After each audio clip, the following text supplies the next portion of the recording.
Flag on the play if you're not subscribed to VonAllen Sports. But once you are, we'll make it up to your team in the fourth quarter. You're watching VonAllen Sports, real and honest NFL analysis. Subscribe now and join the empire. VonAllen Sports, let's go.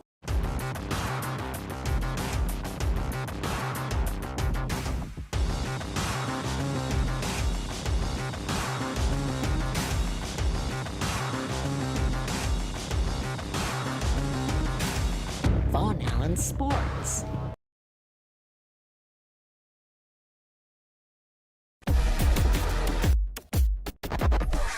VonAllen Sports. What is up, guys? How y'all doing? Hell yeah. Well, weird night tonight, Friday night, off night, so that, not used to it, or my usual schedules on Saturday, but we had to do it tonight because the game's tomorrow. So I hope you guys are up with me. It's not that late, actually. Come on. But had to make it happen somehow, right? And here we are. So, wow. Week 18. A lot of things are kind of weird.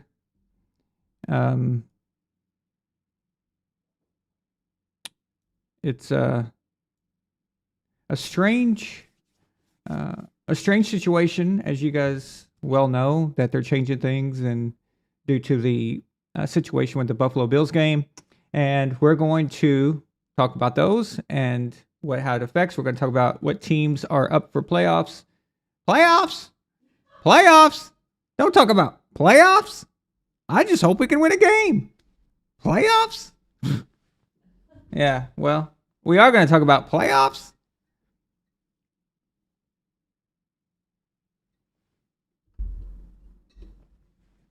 But first, let's get you guys in here.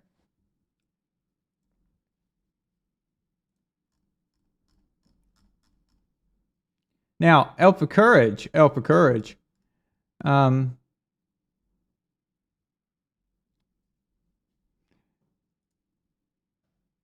need you to answer an email. So I sent you an email, Elf of Courage. I sent it to you and the Gourd King. The Gourd King answered, but I need your answer to know if we're supposed to. We have to roll no matter what, but if we have to roll for the stat or not. So if you could check your email right now, real quick, and then as soon as you get back to me on that, I will. I'll go ahead and just get that out of the way, and so everybody will know what quarterback you're with. So we'll do that. We'll do that as soon as you get back to me. So.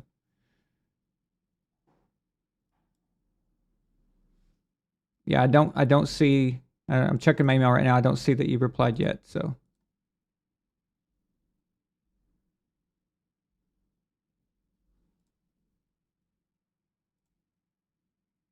Nope, not yet. Okay. So let me know when you've sent that, and then I'll check it again. So, okay. Thank you. Yes, Gourd King. Yeah. As soon as Elva Courage gives me the green light on yes or no, what he wants to do with the stats, because I need both of y'all to agree to it. The new suggestion that I had. If y'all both agree, then cool. So, Luke is here. He says maybe an overreaction. I don't know. I just don't like where the sport is headed. Yeah, Luke. Well, that's what I was worried about. That's what we talked about last week. Or the last show. I'm sorry, not last week. Wow, it's weird. The last show that they're looking for anything to tear our sport up. They're looking for anything to do that. And now with this overreaction to everything that happened, they're going to try to find even more reasons to change something, which doesn't need to be changed. Like, I don't know what you're going to change exactly. Like, what are you supposed to be messing with here? Standard form tackle. I mean, there's nothing else. There's nothing else to do. So I don't know. Yeah.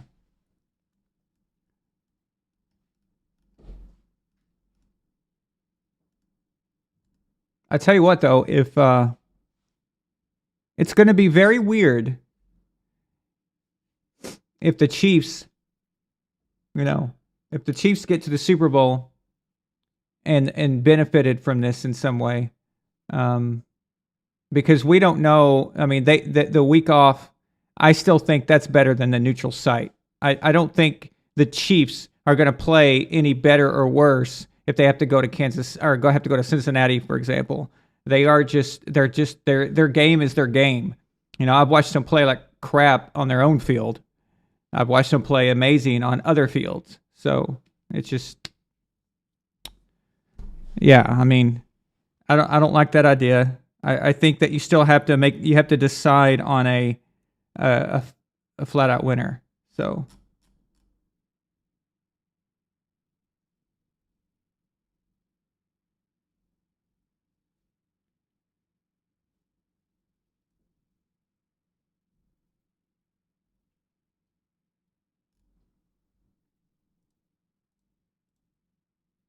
Yeah. Um, yeah, Eva Courage. Um, if you don't like it, you don't have to do it. It's just I just thought it'd be a pretty cool idea. But it also make your pick for quarter. You know, this new way would make your pick for quarterback much more strategic and not at the mercy of the stat. Because let's say that you pick a certain quarterback that gets a lot of yards, but maybe turnover prone, and then your stat is interceptions or turnovers, then you're screwed, right? So this way you can kind of look at it and go, who do I think is going to be the most efficient quarterback all the way around based on their opponent, based on all these things? And then you can make an educated guess. And the only thing that the dice chooses is which one of you guys pick first. And that would only matter if y'all wanted the same quarterback. So, but yeah, give me a yay or nay. In fact, guys, just give me about, I got to fix something real quick. Give me about a minute, okay? Don't go anywhere.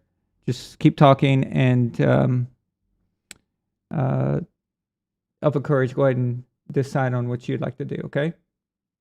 So, be right back, guys.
Okay. All right. Thank you guys for waiting. All right.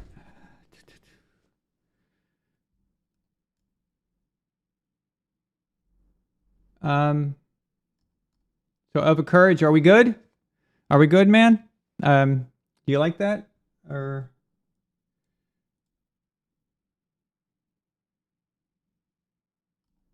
okay, cool. All right. So I'm just gonna start this right off anyway because we'll it'll take a little bit of time for people to get on here. So what we're gonna do this is the finals. This is the Super Bowl of the quarterback tournament. I can't believe we're already here. Okay, and the two finalists are Elf of Courage and the Gourd King. Okay, so one of these guys is going to be getting an Xbox, and I don't know who's going to be. I'm really excited. I guess I would give an educated guess on who might win depending on what quarterbacks they pick. So, well, we're doing something different this time for the Super Bowl. I talked to both of them, and we thought we need to do something a little more exciting for everybody to kind of want to watch your quarterback and everybody get some kind of fun out of it instead of just one boring statistic, right? Now, we had to do one statistic before for everybody because there's so many people, it'd be impossible to keep up with. But now that we're the final two, we can go ahead and do this, okay? So what it is this allows for both of them to pick their quarterback ahead of time and know what to expect. So here are the rules. We're going to combine all 5 categories. Okay, the one with the most categories wins. Those 5 categories are the original ones, which is yards, touchdowns, turnovers, completions, and whichever quarterback wins the game. Now, if they tie in that, because let's say Gourd King gets yards and touchdowns, Elf of Courage gets turnovers and completions, that's 2-2, and they both the quarterbacks win. So that's a tie. The tiebreaker, the first tiebreaker will be passer rating. The second tiebreaker, if they both have passer rating, which that would be insane if they tied all that and had the same exact passer rating, which would be insane, which I don't think is ever going to happen past that. But if they do, the tiebreaker 2 is how many points scored by that quarterback's offense, including field goals. So any points off the offense. Defensive touchdowns do not count. Or special teams. Only points off of a drive that quarterback led. Okay? So those would be the 2. So now, when they pick their 2 quarterbacks, we are looking at a situation where it's strategic because they know what to expect. And I think this is the most fun, but I had to run it by these guys to make sure. So what we're going to do first is we're going to roll to see who picks their quarterback first. Now, in this situation, they both need to have 2 quarterbacks ready, one in reserve, just in case they both want the same guy. So let's go ahead and switch over to the dice roll cam. Here we go. Let's get this crap out of the way.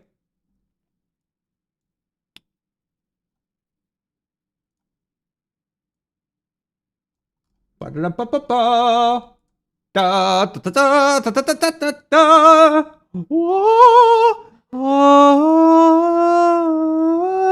right. There we go. I don't know why that clock's running. It runs automatically when I first start the scene there. Okay. So since they both agreed, we don't need the stat dice. So bye triangle. Okay.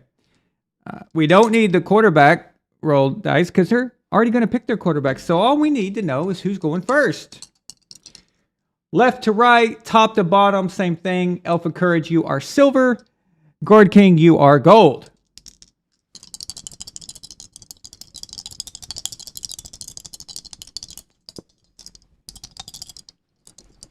Milena, come here. I need your help. Huh? I need your help. What'd I do? I need your help. What'd I do? Help me. Come here. Okay.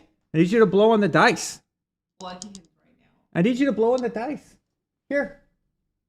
Okay. Thank you. Let's go. Let's go. Let's go. Really? That wasn't very good, Milena. Try it again. Okay. That was weak. That was weak shit. That was 2-2. Come on. 1, 2, 1, 2. Here we go. Here we go. Here we go. Come on, give it some torque. Give it some torque. Okay, there you go. Get the torque. How long does it take you to walk over here? Far away. Give me some torque. Give me some dice torque. I can't. Come on. Okay. Wow. That was That was weak. that was utterly pathetic. That was okay, just go sit down. Sydney Seagal Vidnaga. That was sorry guys. I was trying to do something entertaining, but that got completely that was just garbage. All right, here we go. Boom! Boom! 5-1. Alpha Courage goes first. All right, Alpha Courage. Lay it on me, buddy.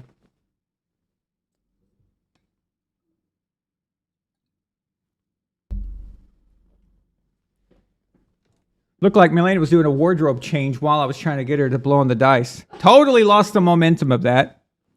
I was trying to recreate a Las Vegas moment kind of thing, but yeah, that failed. All right, so Elf of Courage is going with Josh Allen. So wow, he's going with Josh Allen to come out and go nuts against the Patriots. Damn. All right. I like it, though. I like it. We're going to put his full name this time. Wow. All right. So, Gord King. Who's your quarterback? That's my quarterback. If Gord King picks Mac Jones or Daniel Jones, either one of the Joneses, he is the GOAT.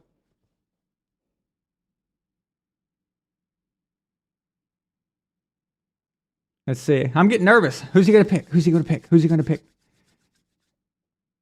Oh, he's going with Patrick Mahomes. Weak. Come on, man. Really? You're not... Come on. You know Mac Jones is going to throw for a whole 97 yards? I mean, he's probably going to throw for like 0.73 touchdowns. You got to have faith. Okay. No, I get you. There's an Xbox at stake and bragging rights.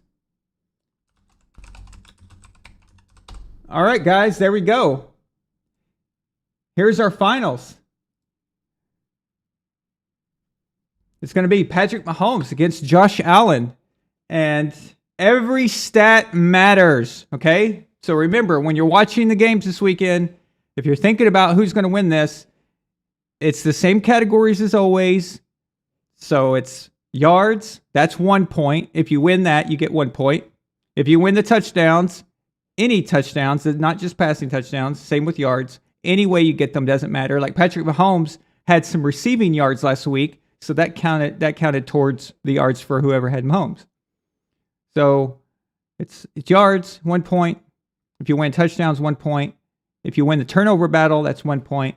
If you win completions, that's 1. And if your quarterback wins, that's another. Tiebreaker is passer rating. If you tie there, then the last tiebreaker will be how many points the offense scored off that quarterback, so including field goals. So there you have it. There we go. This is going to be awesome. Never going to pay attention so much to these guys as I will this weekend. Looking at every stat. Every time they throw a touchdown, I'm going to be like, I know these guys are getting nervous. I know what they're thinking. The Gord King sends a $5 super chat. He says, if I win with Mahomes, that counts as a dynasty by the KC standard. That's true. Yes. So by the standard of the Chiefs, you win 1 Super Bowl and you're a dynasty, apparently. So that's what they were saying. Because the Chiefs and the Chiefs fans, they count they count their AFC championship appearances as part of their dynastic experience. So now we can't do that, of course, but they do. So I guess you could count them if you were winning multiple Super Bowls, at there in that point, but they've not done that yet. They may win a second one this year. Things are looking good for them right now. And I'll tell you what, could you guys imagine if this situation with the number 1 seed, if this was Tom Brady's Patriots that were benefiting from this? Okay. Now, seriously, ask yourself, if this was the Tom Brady Patriots and they somehow ended up with the number 1 seed because of this situation right now, what in the hell would happen?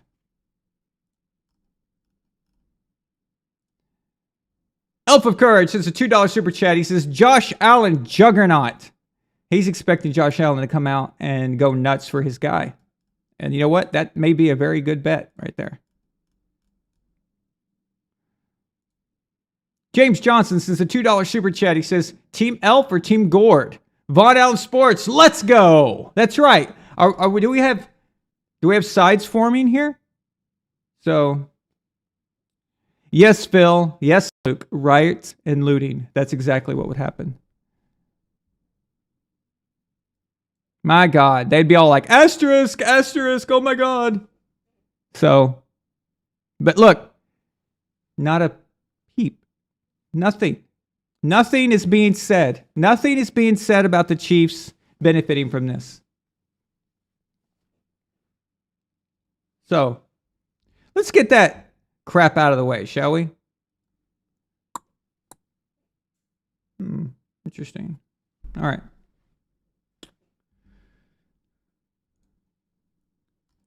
So here's what the genius minds of the NFL have come up with. It's a bunch of mumbo jumbo gibberish nonsense. Elvin Courage says a $5 super chat. He says, the Golden Gourd versus the Silver Blood Elf. Let's get ready to rumble! Okay, I don't know why I added that last part, but it felt right. It just felt right. And then after I did it, it didn't feel right anymore. So I had a weird dream last night that my dad told me that I had to enter in a UFC combat match or he would disown me as his son. I would like to know what the hell that was all about. So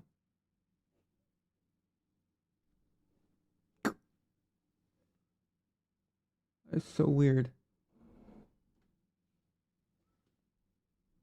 All right. Okay.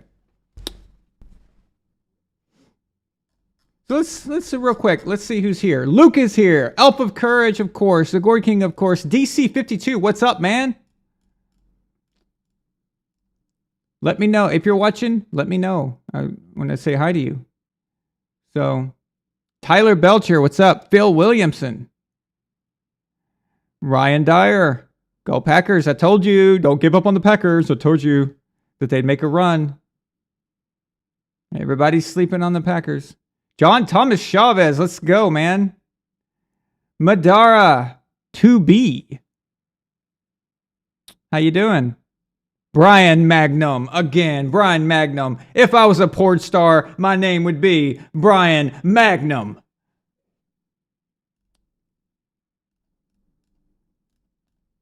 Oh, Thomas Allen and my brother is in the chat. Are you guys traveling? Am I your entertainment while you're going down the road? That's perfect. Okay, that's perfect, right? So just make sure you don't fall asleep behind the wheel while I'm talking. Okay? So, yes, that was a gratuitous shot at myself. All right.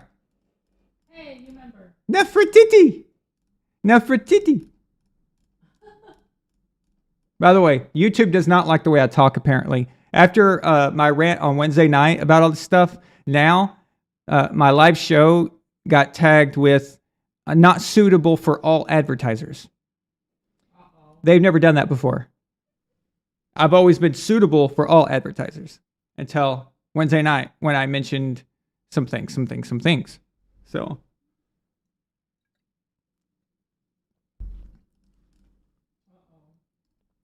Milena, DC 52 wants to know if we're going to do something for the playoffs. Playoffs? If we did, we would have to.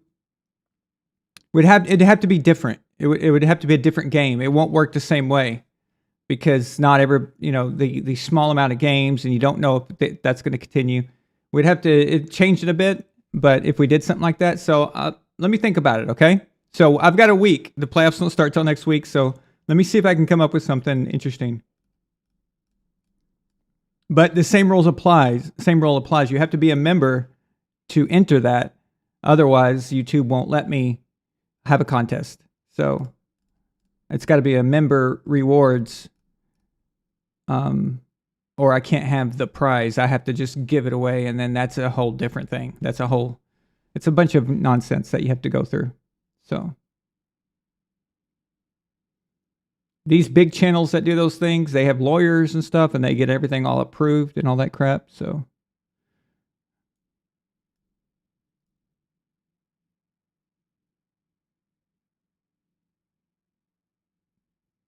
basically, in the case of Gord King and Alpha Courage, the Xbox is a membership perk.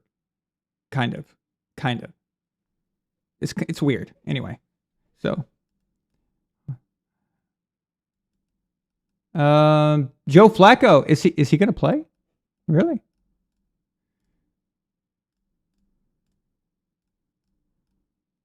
I would have thought, it would have been awesome if one of them, if Gord King or Alpha Courage had gone with Brady.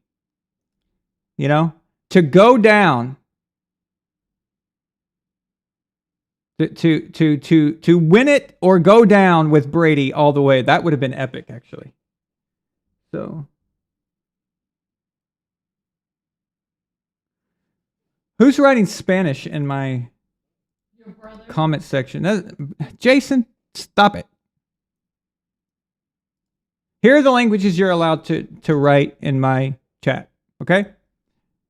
German, English, obviously. Bulgarian. And French. No French. Do not write any French in my comment section, no matter how much Milena loves the language. Okay? No French. Sorry, it's not allowed. And Spanish only if that is your native language. And that's how you communicate or whatever.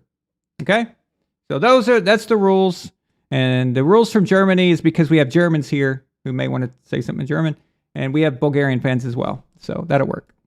And actually, that's the same for everybody. If it's your native language, go ahead and chat it. But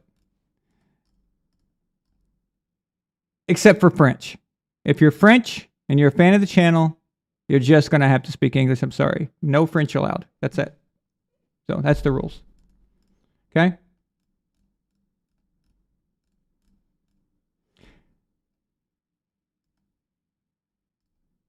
That's true, Gord King. Gord King says, I would have gone with Brady if I didn't think Bowles would pull him at some point in the game. And remember, guys, if you are talking to me and not talking to someone else in the chat, make sure you put at VonAllen Sports so I'll see it. Okay? Tyler Belcher joins the cavalry. Let's go. Let me screenshot that for you. All right, here we go. Nice. Thank you so much, Tyler. And I'll just leave that up there for the rest of the show. When we get new members, I'll post it there. Thank you so much, Tyler. Thank you for joining the Empire. I appreciate it so much. And by the way, now that you got that, you get access to every VAS live show and reaction show. You get, sometimes I post personal messages in the community section only for you guys, like photos and things, personal stuff, or videos. I've been working on family videos. My family always has Super Bowl parties And I've got a lot of videos from that I'm going to upload to the members only. I don't want that to be like, completely everybody has those. But a lot of cool stuff. Some other things, well, you get to type in the icons in the chat. So if you press the colon, all of them will come up. You'll see like Chris Sims, you'll see Torque, you'll see Tom Brady's face, and all kinds of different stuff. So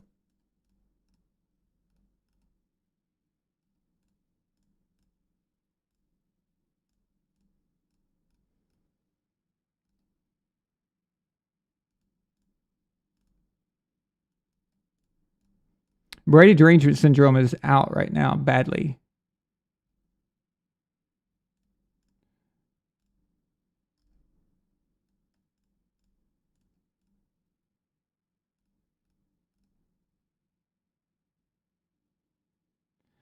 Oh, John Thomas Chavez, that's true. Yes, you are. You are allowed to speak French if you're doing it in the Monty Python style. Okay? So, I am French. I fought in your general direction. Okay? That's allowed. So the Monty Python stupid French voice, that's okay. That's absolutely okay.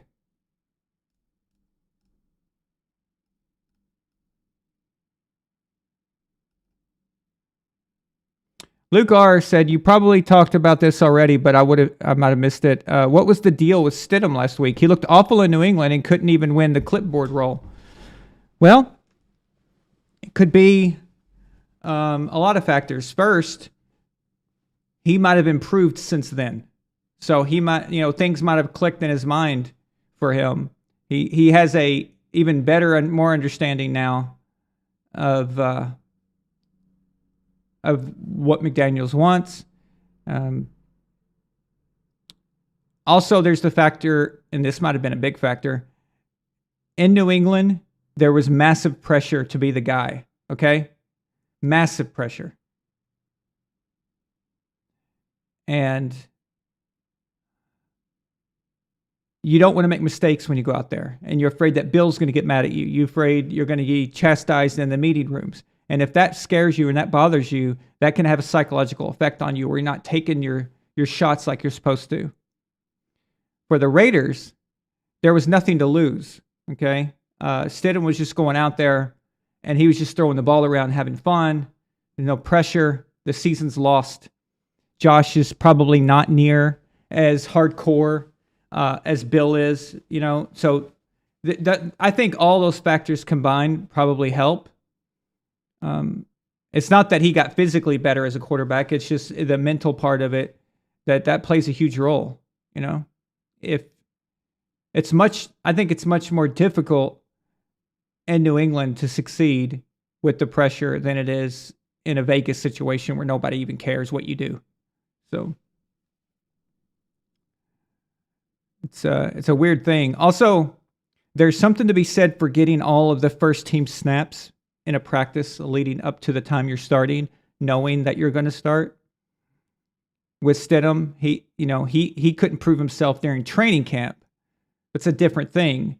But being in a regular season game with all the starters, having all the snaps and everything, that is a different setup entirely. So that also can help you. We've seen this happen quite a bit. We've seen Drew Brees go down, a guy comes in and plays well. That's because things just stayed in rhythm. We've seen Mahomes be replaced. I think it was Chad Henne that came in and won a game for Mahomes. So you saw the things just continue in that route, and those backups, they don't have as much pressure on them in that scenario because they just know they're filling in and they're temporary. Stidham does not believe in any shape or form that he's going to be that he's playing for the starting role next year. So he's just going out there. He's trying to prove himself probably to other teams, but he looked pretty good though, didn't he? So.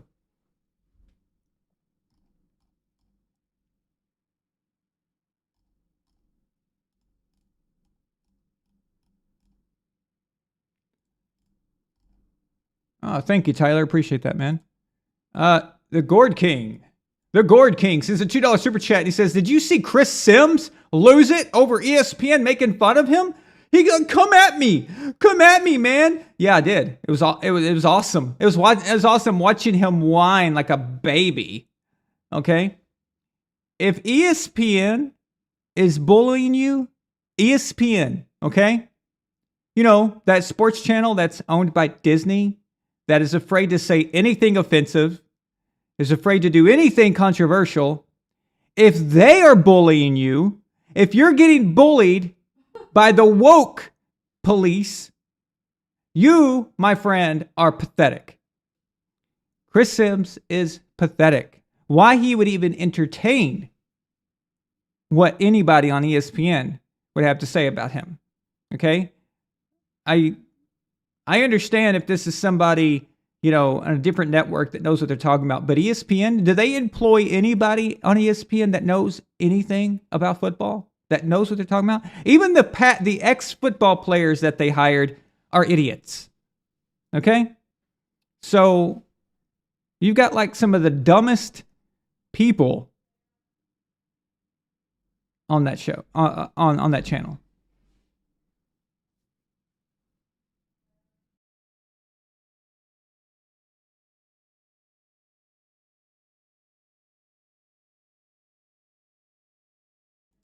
There's some, I guess, people outside yelling. Okay. It's Friday night. They're probably just having a good time. Okay. So, be honest with you, I like hearing that. I like on the weekends when you can hear people having fun and stuff like that. I like the sound of the busyness of it.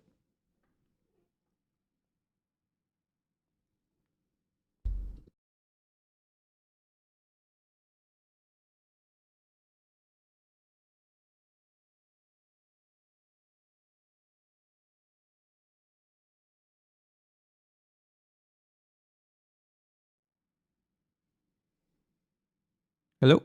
Okay, I'm back. All right. So yeah, so the Christine Sims thing is hilarious, and the way he was getting all pissy about it. He was like, come at me, invite me on your show, blah blah blah blah. Sorry, Chris, you shouldn't say stuff like that. You're not very good at formulating your arguments. You're just not, and you're too emotional. You're too just, you know what? You fit on ESPN. Yeah, you're douchey enough to be on ESPN. Like you're getting mad at the channel that you should be hired. You should be working there with them.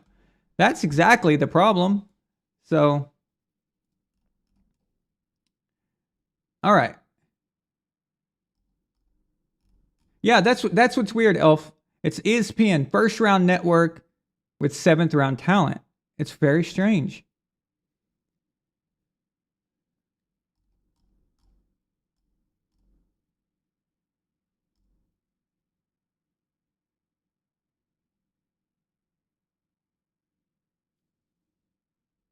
All right, let's see here. Okay, so regarding his love for Aaron Rodgers, so this is what I'm talking about, guys. This is what I was talking about on the last show. If everybody on TV, okay, I know you know this already, but I'm just going to say it again. If everyone on TV was just doing their jobs as they like to tell us, oh, we don't have any bias, we don't take things personally, blah, blah, blah, then you tell me why the Aaron Rodgers, okay, train, and when I say train, I mean, hey, those guys got in line and ran a train on your sister, okay? That kind of thing. That train, they got off that train the moment he said he didn't get the you-know-what, okay? And it has nothing to do with this year that he's not playing as well, because this was last year and he won the MVP. But all of the pundits dropped him. Nobody wanted to talk about Aaron Rodgers anymore. No one was praising Aaron Rodgers. He was having an MVP year, but yet everything he did Didn't matter all of a sudden. There was no slurpage anymore. It all stopped, right? So there was even some guys that said that they weren't going to vote for him for MVP because of that. Yeah, no bad man. No bad man. No, that was all gone, okay? Even State Farm stopped showing his commercials. They had all these commercials filmed, and you never saw them anymore. Now all you see is Patrick Mahomes and Andy Reid's fat ass. So that's it. Isn't that funny how that works? So when I tell you guys that they have personal bias and vendetta against certain players for things that are not football related, I'm telling you the truth. I'm telling you the truth. That's exactly what's happening. Shannon Sharp is one of the worst ones at this. Okay? He's one of the biggest racists on television. He hates white people. He hates them. Okay? Anytime he gets a chance to make something about race, he will. Everything that comes out of his mouth is about that. That's exactly how it is, you know? And then you got Nick Wright, who absolutely hates Tom Brady. He hates it. He personally hates Tom Brady. No matter what. No matter what Tom does, he hates him. This doesn't even make sense. Like the stuff he says, but it's real for him. It is real. Okay? He really does hate Brady. There's certain guys who do it for fun and just clowning around. Like Max Kellerman. Max Kellerman was clowning around. I'm not 100% sure that he ever hated Tom at all. And if you notice, when Max got fired from First Take, Max changed his position, and now he's not near the Tom Brady hater. So it makes me think that he was just filling a role that Skip Bayless had left behind. Okay? So you've got these problems here and all these guys, but the way the Aaron Rodgers thing was handled, the same guys who worshipped him dropped him immediately. All right? So there's your answer if you had any questions before.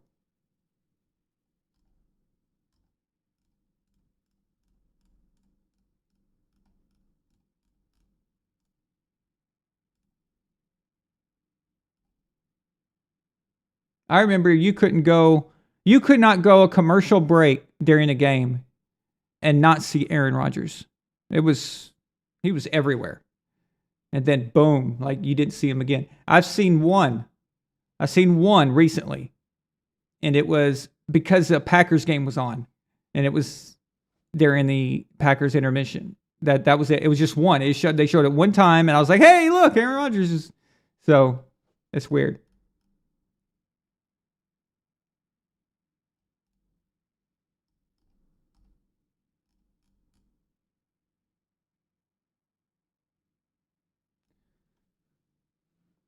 Okay.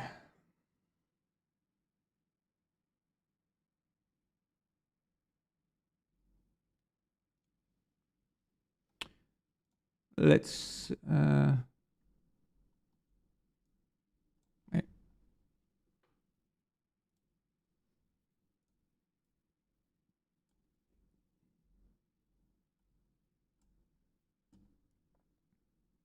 pull up.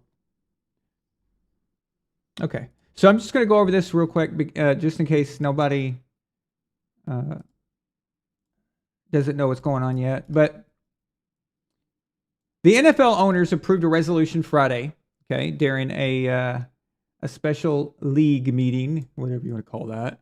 I call it the NFL's Bilderberg meetings. All right. To adjust the AFC, including possibly playing a conference championship game at a neutral site. Okay, so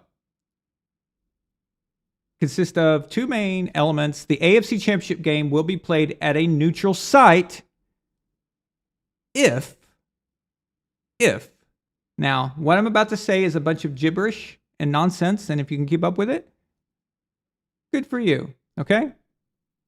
So, I just wonder how many prostitutes got paid during this owners meeting. So, all right.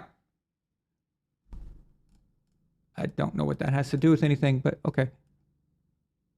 Buffalo and Kansas City both win or tie in Week 18, and both teams advance to the AFC title game.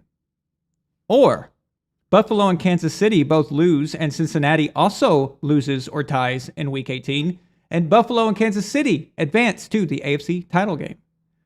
Okay. Buffalo and Kansas City both lose, and Cincinnati wins, and the AFC title game is either Bills-Chiefs or Bengals-Chiefs. Roger Goodell will determine the neutral site of the title game if one is required. Second scenario. If the Ravens, who are 10-6 right now, defeat the Bengals this weekend, and the Chargers beat the Broncos, and if Baltimore and Cincinnati are scheduled to play a wild card game against one another, the site for that game would be determined by a coin toss. If Cincinnati wins the Week 18 game, or if Baltimore and Cincinnati are not scheduled to play one another in the wild card round, the game sites would be determined by the regular scheduling procedures.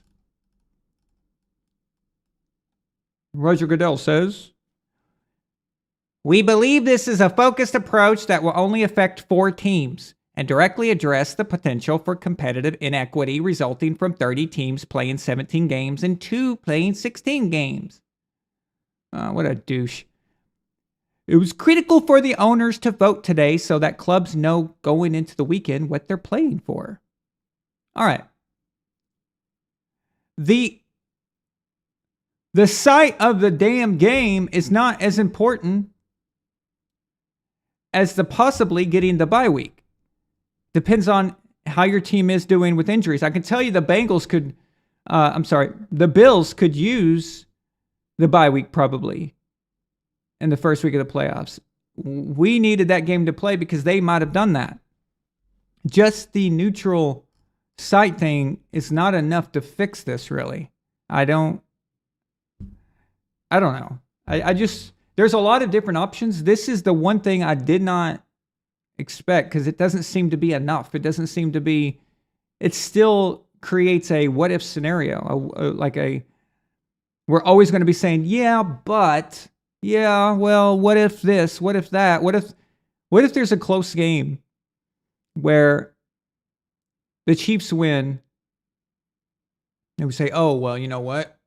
If the Bills had the week off, they would have been better for it or whatever. I mean, you could come up with how many scenarios, but I just don't like this. I think they should have just found a way to play the game, tacked on a week, shortened the time between the championship games and Super Bowl, and that's it. And there's no questions. So I think that or making them both just take a loss, I guess. Or not taking a loss, but agree to it. That's another way to go. But the other teams in the AFC, I mean, I don't know. It's weird. But whatever. That's it. It doesn't matter what I think. That's what the deal is. So there we go.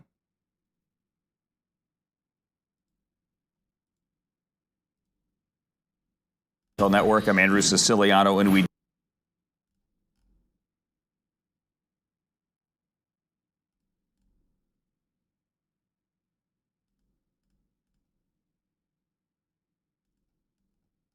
So this is the result of what they're doing. This is what this situation has caused. The Bengals have clinched the AFC North now. The Ravens cannot win the division.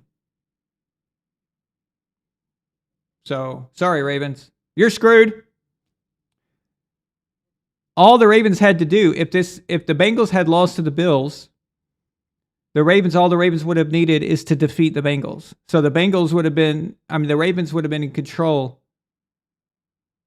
of what happens to them, directly in control, and not having to worry about other people. So that's been taken from them.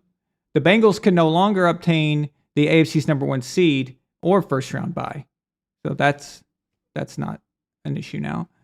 The Chiefs are now the number 1 seed if they beat the Raiders. Okay? Or they could lose to the Raiders and the Bills could lose to the Patriots and they'd still get it. But if they lose to the Raiders and the Bills beat the Patriots, the Bills are the number 1 seed. And if that happens, this situation won't be as bad. It won't be as questionable. Okay? I guess. The Bengals will finish as the number 2 seed with a win versus the Ravens and a Bills loss to the Patriots. In any other scenario, the Bengals will earn the number 3 seed. All right, so I hope all that makes sense. What's interesting about this is that they're going to go by winning percentage. This reminds me of a situation back in the old days More important where news. teams would make up their own schedule and a team would win the championship just by virtue of having a higher winning percentage and not necessarily more games won. And they tied a lot back in those days. It's kind of funny, you know. So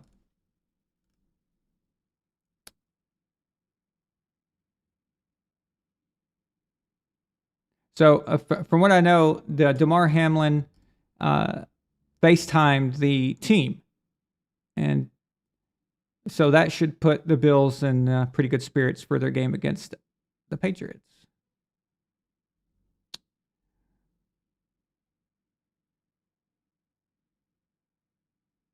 Okay.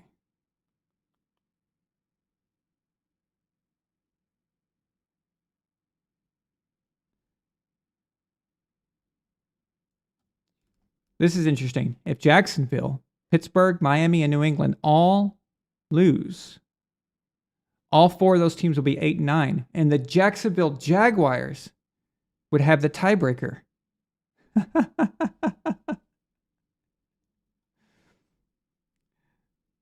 That's funny.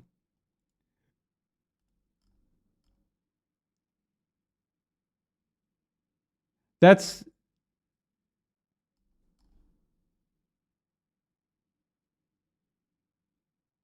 if they lose, okay? So, which is weird. You wouldn't think that they would be able to do that. But the Jacksonville Jaguars are 8-8. They're number 4 in the AFC right now, and they can take the division from the Titans. That the Titans have won it last 2-3 years, maybe something like that.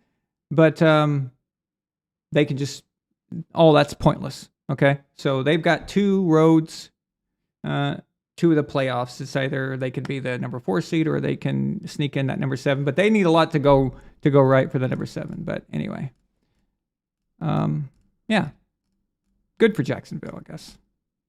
I mean, they have been playing much better towards the end of the season. So, all right, blah blah blah.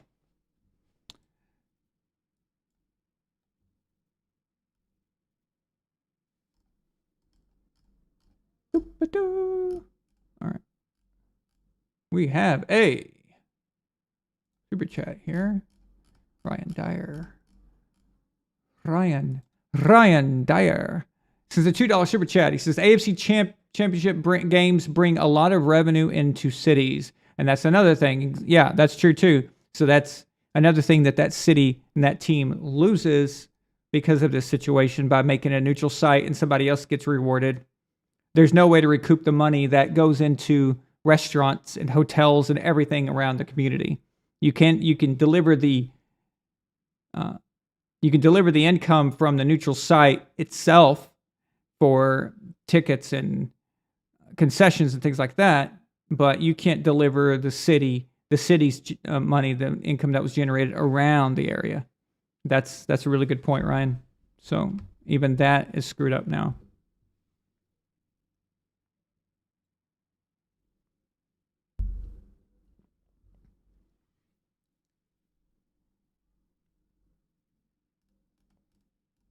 But the whole coin toss thing I find hilarious. So just should have played the game. Just played the game, man. Could have played it last night. You could have played it last night. It would have been fine.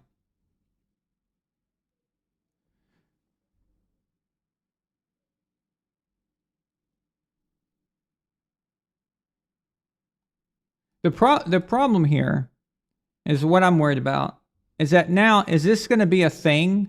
Like, is this how it's going to be from now? I mean, is there always going to be, like, when a guy goes down and we see the ambulance come for them, are we going to have to say, oh, are they going to cancel the game? Or is this, are they going to overreact? Or are they going to understand that this situation was very unique? Okay? Hopefully, they will not overreact. But Roger Goodell is a politician. He is not a guy who cares about football. He does not care about the league. He's a politician, and he's one of the worst kinds. Okay? And he's going to do whatever the crazy people ask for, even the people who don't watch football. Okay? So I've seen these nut jobs, all right, on TV talking bad about football all of a sudden. Like, all of a sudden, football is so dangerous and so evil and all these things. It's like, wait, you didn't think that before? You weren't talking about that before, but now that it's headline news, now you want to jump in and get your say in something that you weren't even thinking about, or something that you didn't even care about, and now all of a sudden you got an opinion on it. Just shut up. But the problem is that Goodell has a tendency to react to these things. And like I said, he's a politician and the worst kind. So.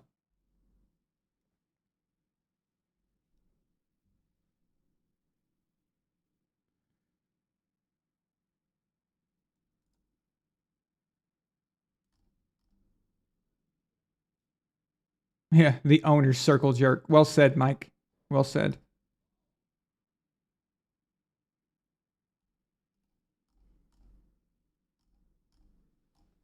I'm just going to catch up with what you guys are saying real quick. By the way, I just want to let you know now, I'm starting a new thing that I'm going to do from now on, where after I sign off, I'm going to leave the chat open for 10 minutes.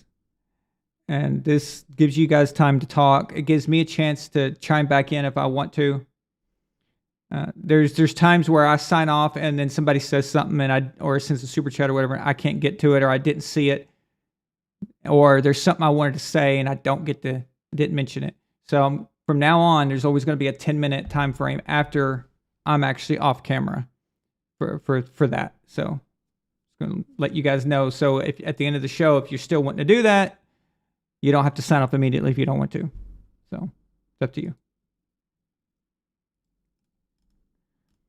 Hotbot's back, guys. Hey, if it's not naked pictures of Chris Sims, we don't want them. So, no thanks. You know, that's what we're going for here at VonAllen Sports. All right.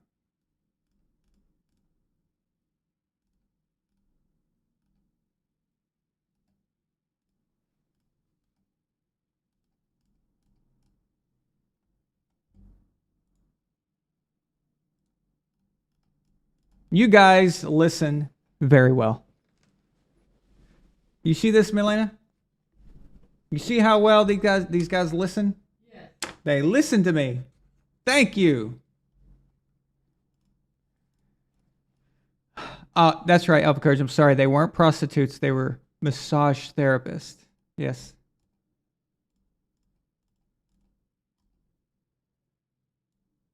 Forever and ever.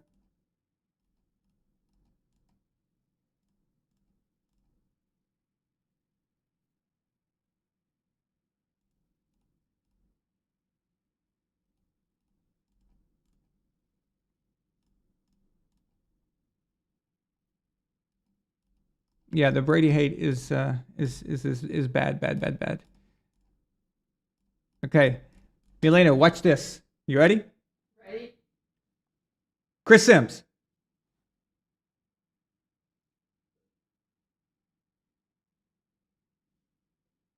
Wait for it. There it is. There it is. There it is. Nicely done, gentlemen. Nicely done, Tyler. Nicely done, Up a Courage. Nicely done, James. And Luke comes in with the torque, Chris Sims. The Chris Sims torque. The Gourd King. Ryan, thank you guys. Nightwalker, let's go! And that's just another way to show that you're a member, too. That's like, hey, look, I got access to the cool things. So, Chris Sims mugshot. That's hilarious. It's not even for anything cool. It's just for It's like just for getting drunk like anybody does. It's not even a cool thing. I'd have more respect for him if like the mugshot was because he got in a bar fight with a bunch of dudes or something, or, you know, robbed a bank or something. Like, that would be a lot cooler. So the Gourd King says he wants a French NFL team that surrenders every week. Well, the Bucs are working on that. They're trying. So wait until next year when they ain't got Tom Brady. I'm going to show you guys something I discovered. This is interesting. You guys might like this. So let me pull this up. This is strange. Now, I'm not trying to say anything bad here. There's nothing I'm trying to communicate.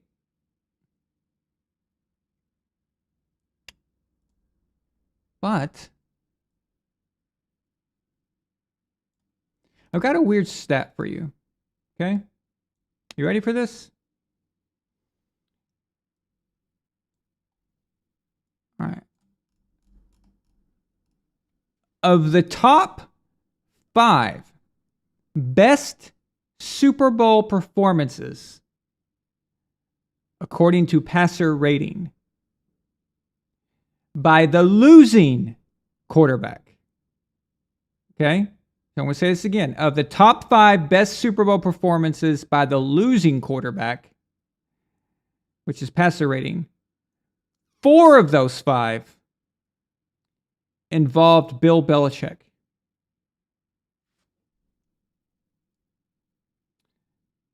Now, the number 1 is Matt Ryan. Falcons, Super Bowl 51 versus the Patriots. The Patriots defense allowed a quarterback rating of 144.1.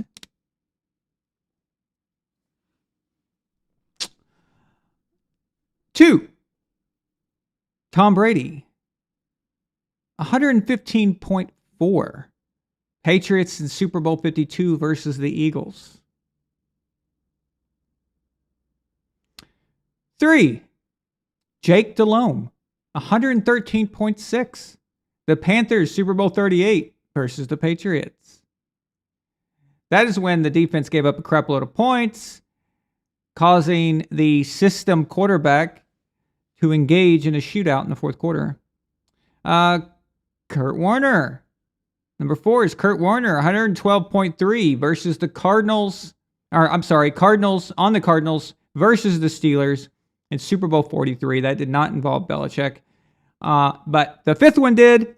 Russell Wilson, 110.6. Seahawks, Super Bowl 49 versus the Patriots. So let's start over. Matt Ryan, number 1.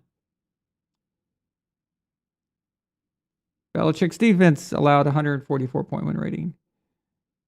But yet they still won.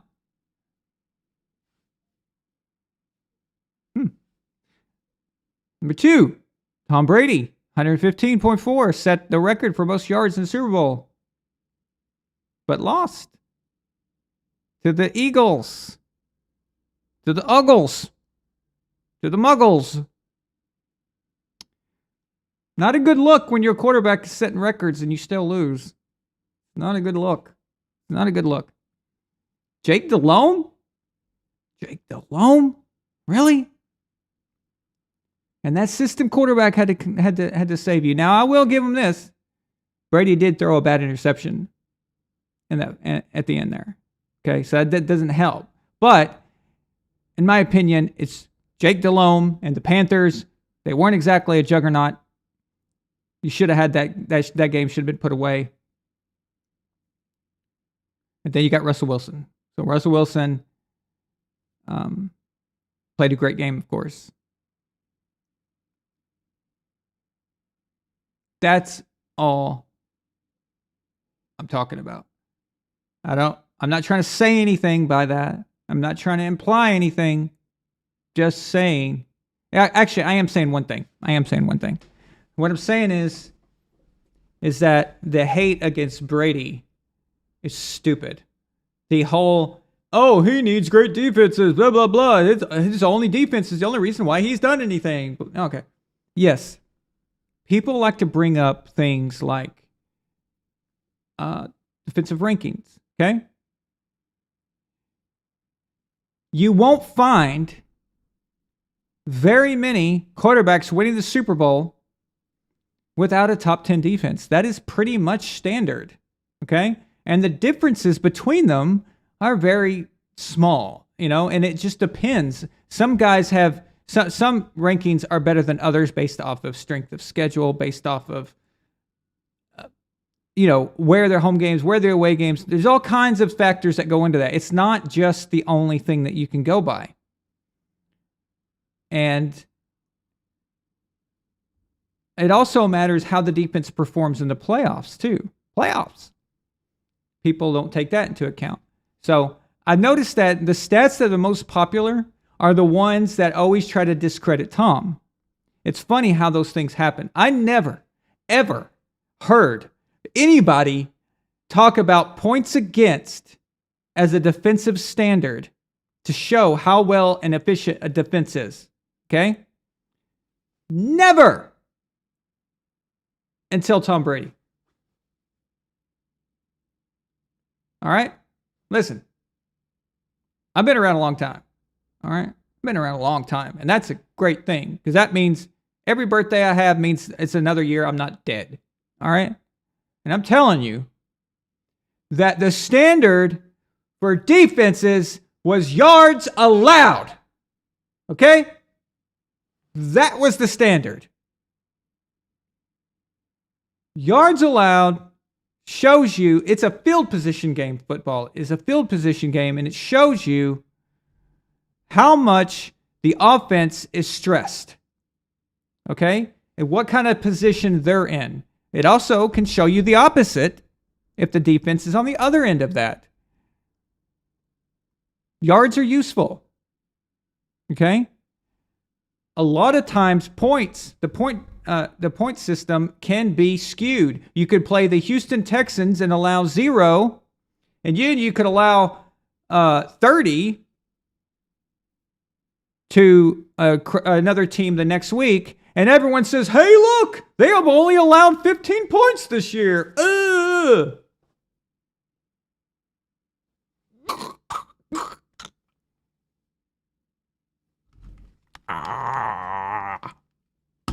And they think they've got something.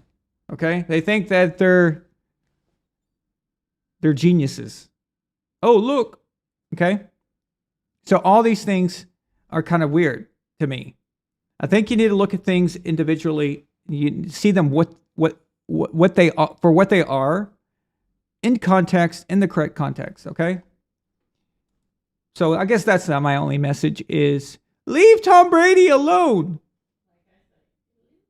Leave him alone. You know, when we're watching football and they're about to they're about to sack Tom Brady, you know what Milena says? Leave him alone. She yells that. Leave him alone. And she's serious, too, when she says it. She just wants him to leave him alone, you know? Like Michael Jackson. Just don't leave me alone. Leave me alone. Anyway, I hope you guys enjoyed that little statistic.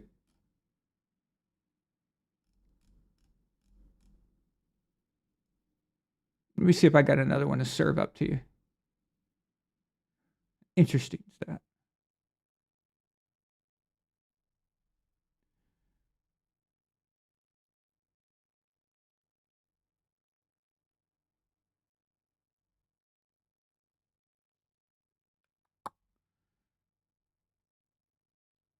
Okay. The worst Super Bowl MVP. Okay. The worst quarterback to ever win the MVP of a Super Bowl is... Actually, I'm going to see if you guys know the answer. So, you guys have 60 seconds to tell me. Don't look it up. That's cheating. Now, 60 seconds. Go. You have to tell me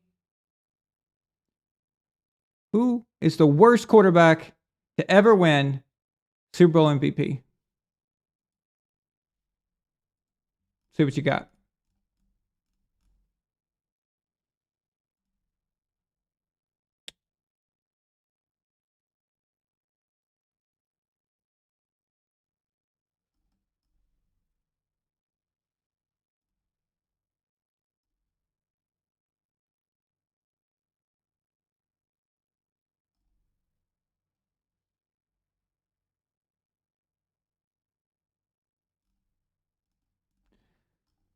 Okay.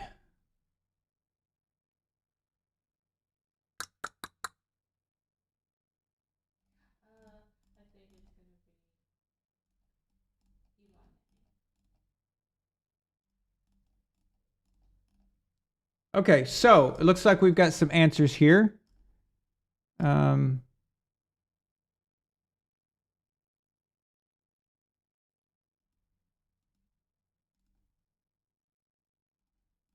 Mike Miller says Doug Williams. That's a good guess. But I didn't. Did he win MVP?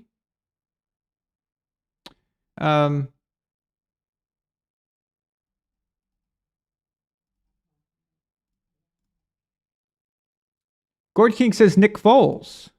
Alpha Courage says don't know. Hey, don't know had a pretty good Super Bowl. Okay, don't know threw for 397 yards. That's not bad. That's really good actually. So don't know, don't knock, don't know. Okay. Mike Miller says Mark Rippon. Interesting. Jeremy Starts says Peyton Manning. Anthony Preston says Patrick Mahomes. Wow. Luke says Flacco. Nefertiti says Eli Manning. What a great guess. Eli Manning. That is amazing. That well said. I don't know why she thought that, where she got that from, but Eli Manning. That's a really good guess. I'm proud of you, Milena. Jason Never Sleeps says Eli Manning versus the Pats. Well, he was MVP of both of those. You're probably referring to the first one, 42, where he didn't deserve to be MVP. Should have went to a defensive player on the Giants. Gord King says Benjamin Roethlisberger. Jeremy Stark says Peyton Manning from 06. All right. Here we go. The answer is Patrick Mahomes.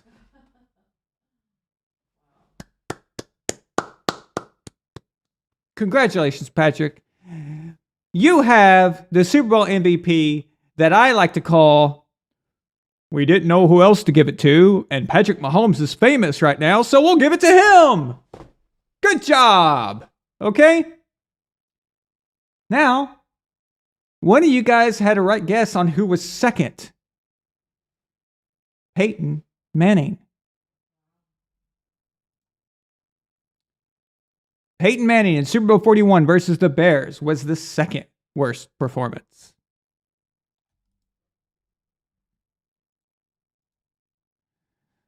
Again, given the MVP because he's Peyton Manning, and they didn't know who else to give it to. It's like, okay. Now, I agree that happens sometimes, but just pointing out that these are the worst two Super Bowl MVPs. Peyton was the worst for a long time until Patrick Mahomes comes along and they give it to him against the 49ers. There you go. Patrick Mahomes has played in 2 Super Bowls and has virtually sucked ass in both of them. At least for standards that you would expect from a guy who is cranking out crazy regular season numbers and is probably about to win his second regular season MVP. You would expect more out of him, which is interesting, right? So he could have changed that stat line in Super Bowl 55 against the Bucs had he learned how to read defenses and not gone to his default fight or flight instinct. And in this case, he flighted. He flighted a lot. Okay? Running around like an idiot. You know, and then whack, whack, whack. Okay? And then when he got the ball out, it was just his receivers weren't ready, didn't know where he was at. It was all chaotic and just crazy stupid. Okay? That's what he was doing. He was relying on that. If he had just taken what the defense was giving him, the Bucs were giving his guys.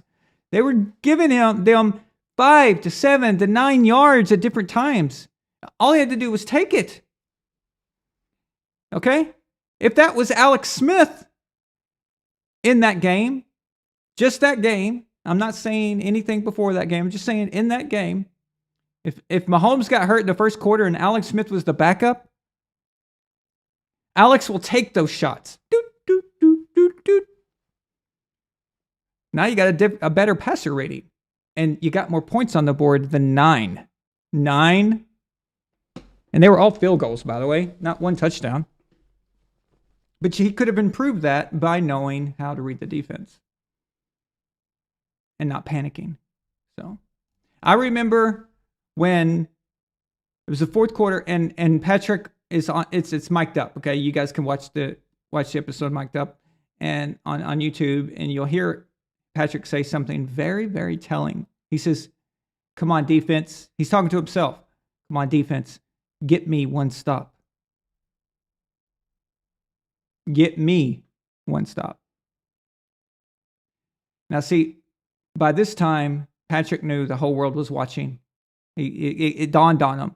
A lot of the time, these guys, once they get into the Super Bowl, they're not thinking about television. Once you get into the game, you're just doing your thing, and that's what you do, you know? But at some point, it just dawned on them, the whole world's watching this, and I suck. And people expecting me to do all these magical things because I'm Patrick Mahomes. I'm the hype right now. And it was all about him. Get him one stop, not get us a stop. Come on, defense, get us a stop. No, get me a stop. Now, maybe I'm picking on him too much here. I'm not sure, but things like that do matter. It shows a mentality. It shows where your head's at. Even on here, a lot of times I'll say we. You know, I think of VonAllen Sports as a community. I think of it as all of us, not just me. Technically, I could say me. All right, I could say I or whatever. I could, and it would technically be correct. But I still say we, you know. So, like, we're going to have a good year this year instead of I'm going to have a good year this year. VonAllen Sports, we are going to have a good year. All of us, all of you. And Patrick says, get me a stop. Okay.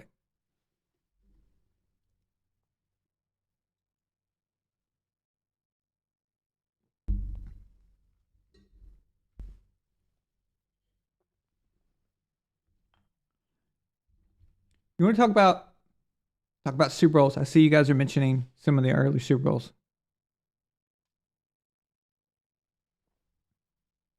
Tom Brady, the first one. Super Bowl 36 against the Rams.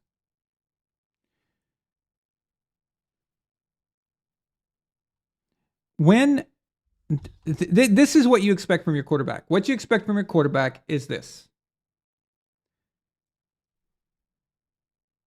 Do what needs to be done, okay? And do what's asked of you.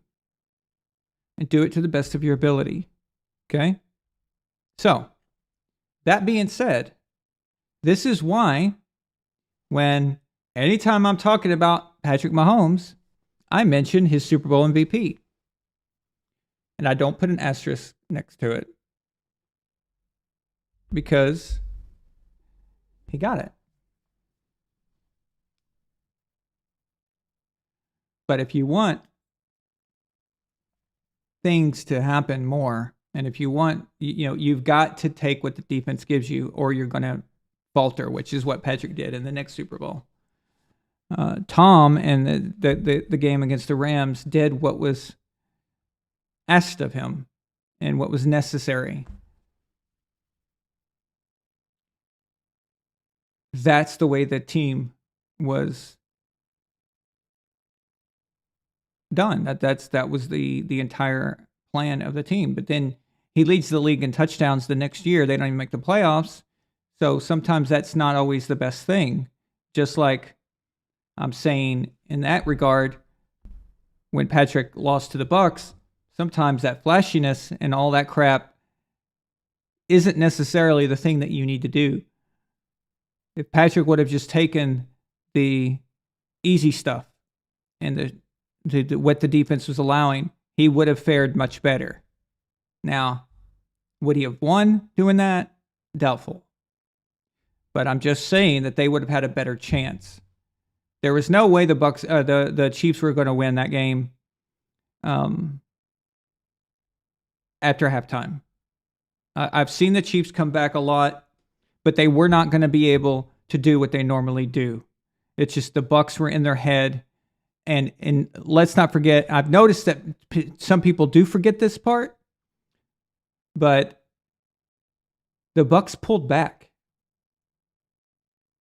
So towards the end of the game, they started running the ball, taking very easy completions and stuff like that, and they still almost broke out.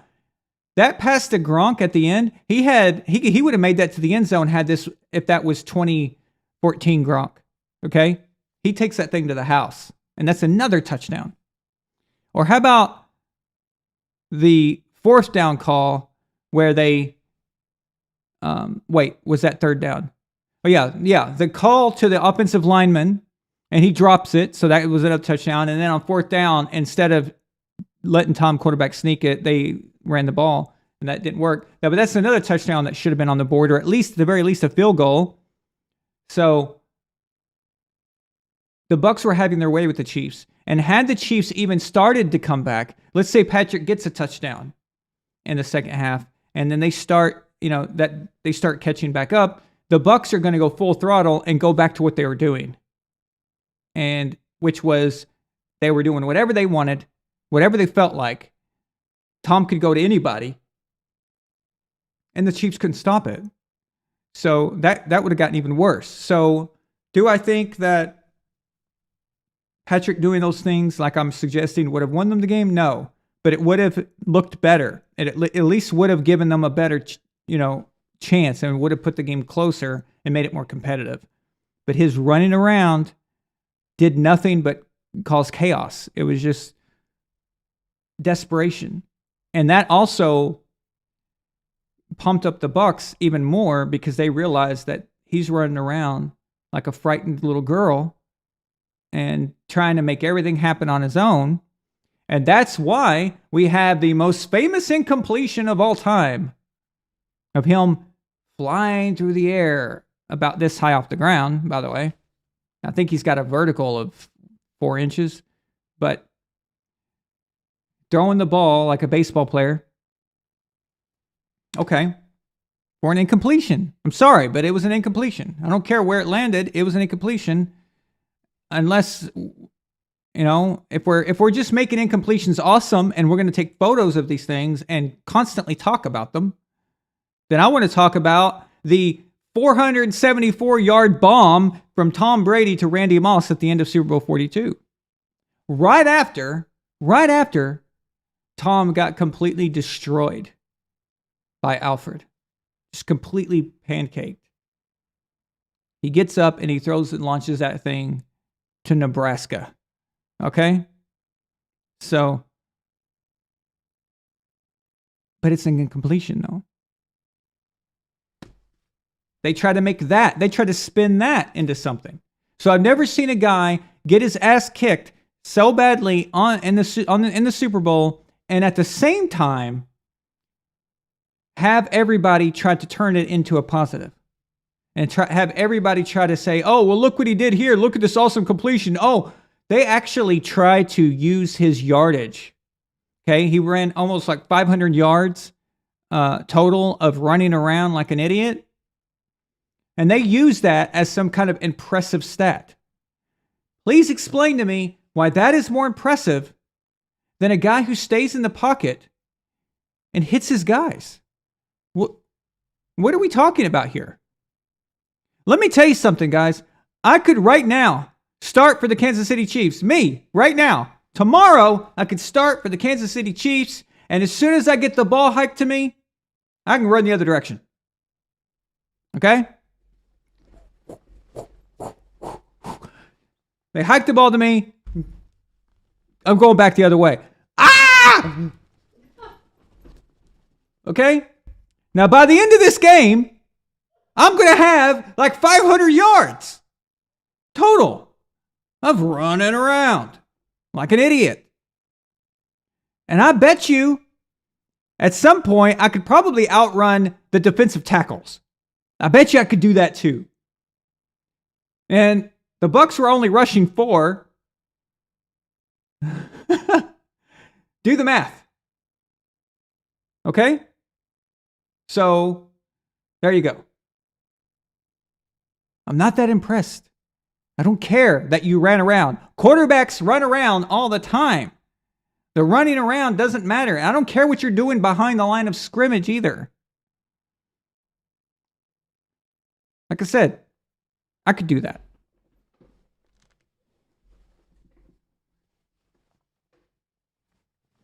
Anyway. Any Chiefs fan watching this right now probably thinks I hate Patrick Mahomes' guts. Wow. Wow. But you guys know I'm correct. Okay? And my problem is the media trying to take something that is a failure and roll it into a positive. Okay? A failure. In this world, I grew up in a world where when you failed, you failed. Okay? It's like fail. You are a failure. Do better. Win next time. I don't want to talk to you. Okay? That was the thing. I don't remember anyone pumping us up after getting our asses kicked in a game. I cannot remember that. I cannot remember losing a game badly and everyone walks up and says, oh, but you guys, your uniforms looked really nice. Thank you. Okay? Wow, that's just awesome. Thank you. But today, it's like they do that. It's strange. Oh, well, you didn't score a touchdown in the Super Bowl. You ran around like an idiot, but it was the greatest running around like an idiot that anyone's ever done. Okay? No one has ever ran like an idiot as well as Patrick Mahomes did in Super Bowl 55.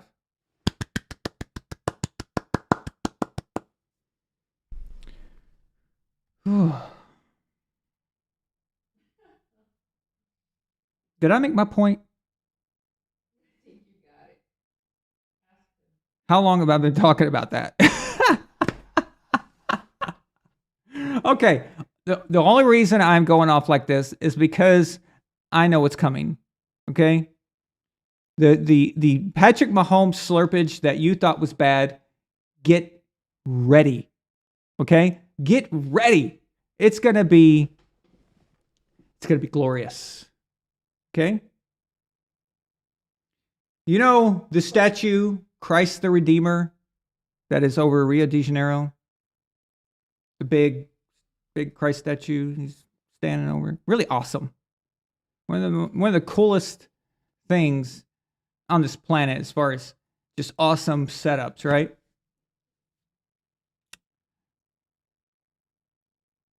Kansas City is going to put a statue of Patrick Mahomes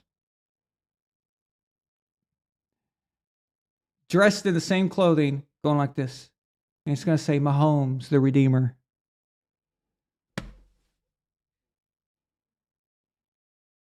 If he gets to the Super Bowl. Okay? You're never going to hear the end of it. The best case scenario, to not have to listen to this garbage, and I hate it.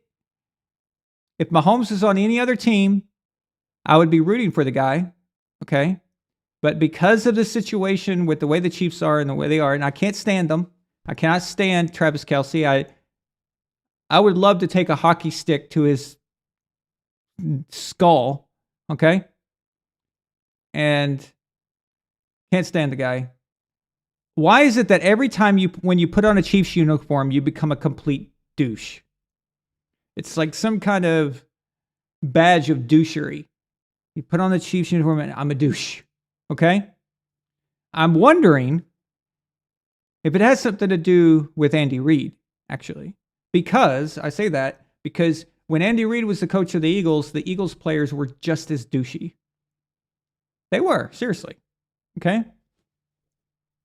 But could you imagine? Oh, yeah, Luke, very well said. Could you imagine if Patrick wins the MVP this year, regular season MVP, and he goes and wins the Super Bowl and breaks the curse? It's over. It's over. I mean, they're gonna etch his face into Mount Rushmore. That's it. That's it. No one's going to talk about anything else. We have to form a coalition. Okay? Listen to me, guys. Listen. When the Chiefs play this weekend, you have to hope that the Raiders beat them. Okay, that's not going to happen. Okay? But when the Chiefs play in the playoffs, we all have to be, no, they can't win. Okay? No. It's not for any reason other than the fact that the media will become insufferable. It'll just be impossible. That's it. That's the only reason.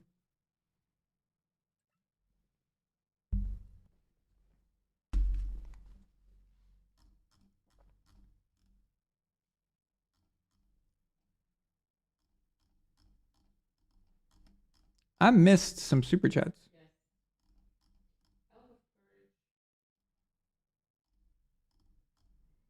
Wow, I went on for a while, didn't I?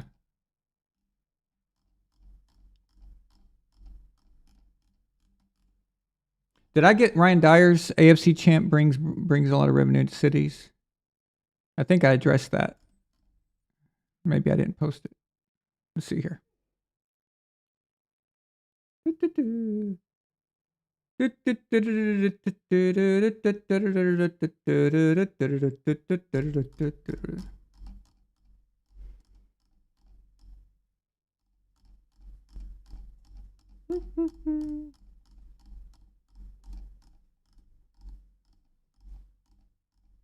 Weird.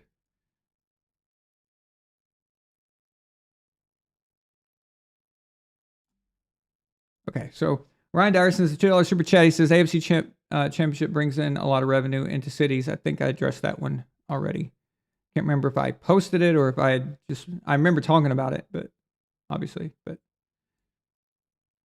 Alpha Courage says a $5 super chat. He says, do you have any idea of where the neutral site would be? All it says is that Roger Goodell will determine that if and when that becomes an issue, I guess. So maybe, I don't know, maybe there's some kind of logic to it that he might have. I have no idea. He's just making up shit as he goes along.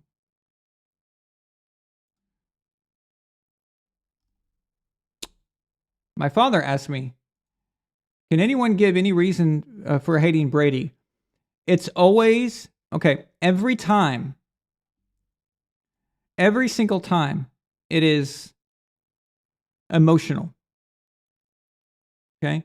It's Brady derangement syndrome. And I think you guys know where I got that from. It's one of these things where your hatred is because of things that cause an emotional response. The difference between us here talking about Mahomes, like everything I said about Mahomes, the difference between that, so you could ask, well, Aaron, how are you any different with Mahomes? Well, here's how I'm different. I consider Patrick an elite quarterback. I consider Patrick one of the best quarterbacks in the league. Okay. I think that Patrick will end up going to the Hall of Fame. Anytime I talk about quarterbacks, I include him in it. I include him when we're talking about those things. I give him the props he deserves. I always list his stats. I don't list them as, because of this or whatever. I don't add caveats and asterisks and things like that. Okay. I don't do those things. What I'm talking about is things that affect the media, that the media latch onto. Okay. I'm not going to reward a guy for running around accomplishing nothing. I'm not going to reward a guy for a throw that was an incompletion. That is not hating on someone. That is me being realistic. Because I come from a world where you're not rewarded for your failures. Or people try to put lipstick on a pig and make you think that, this is why he lost. Or whatever. Okay? Let me tell you something. Tom Brady never should have lost that Eagles game. With how well he played in all those yards. Okay? And his idiot offensive line could not protect them, so he gets the ball stripped from him at the end.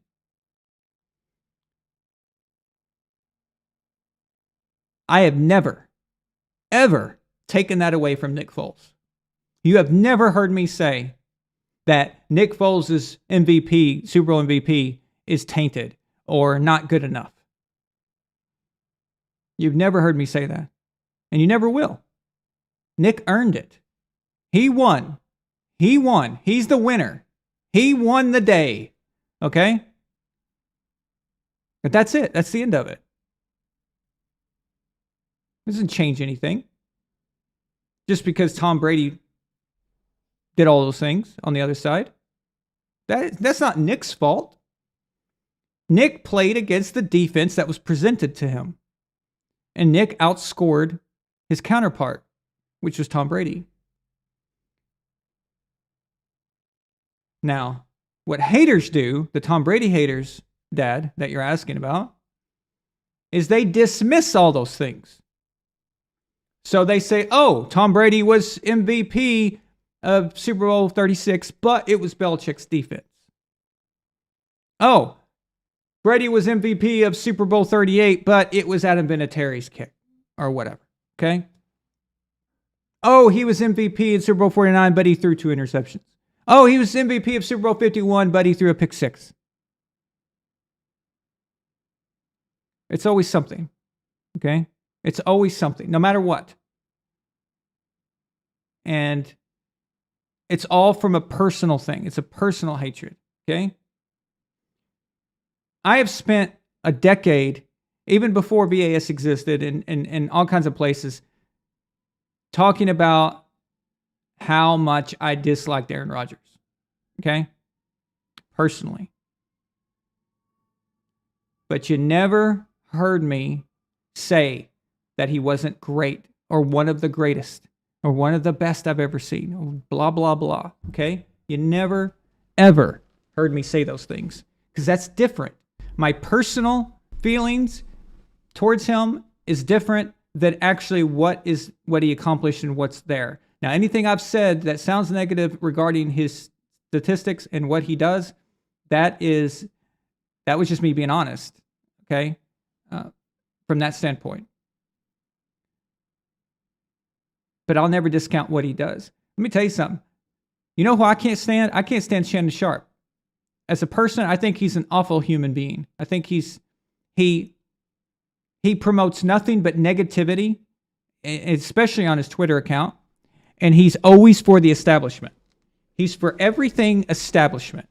Anything that's against the people, he's for it. So I think he's a garbage human being. But he's also one of the best tight ends that's ever played. And that doesn't change anything. Just because I don't like him doesn't mean that he's not. He is. That's just how it works.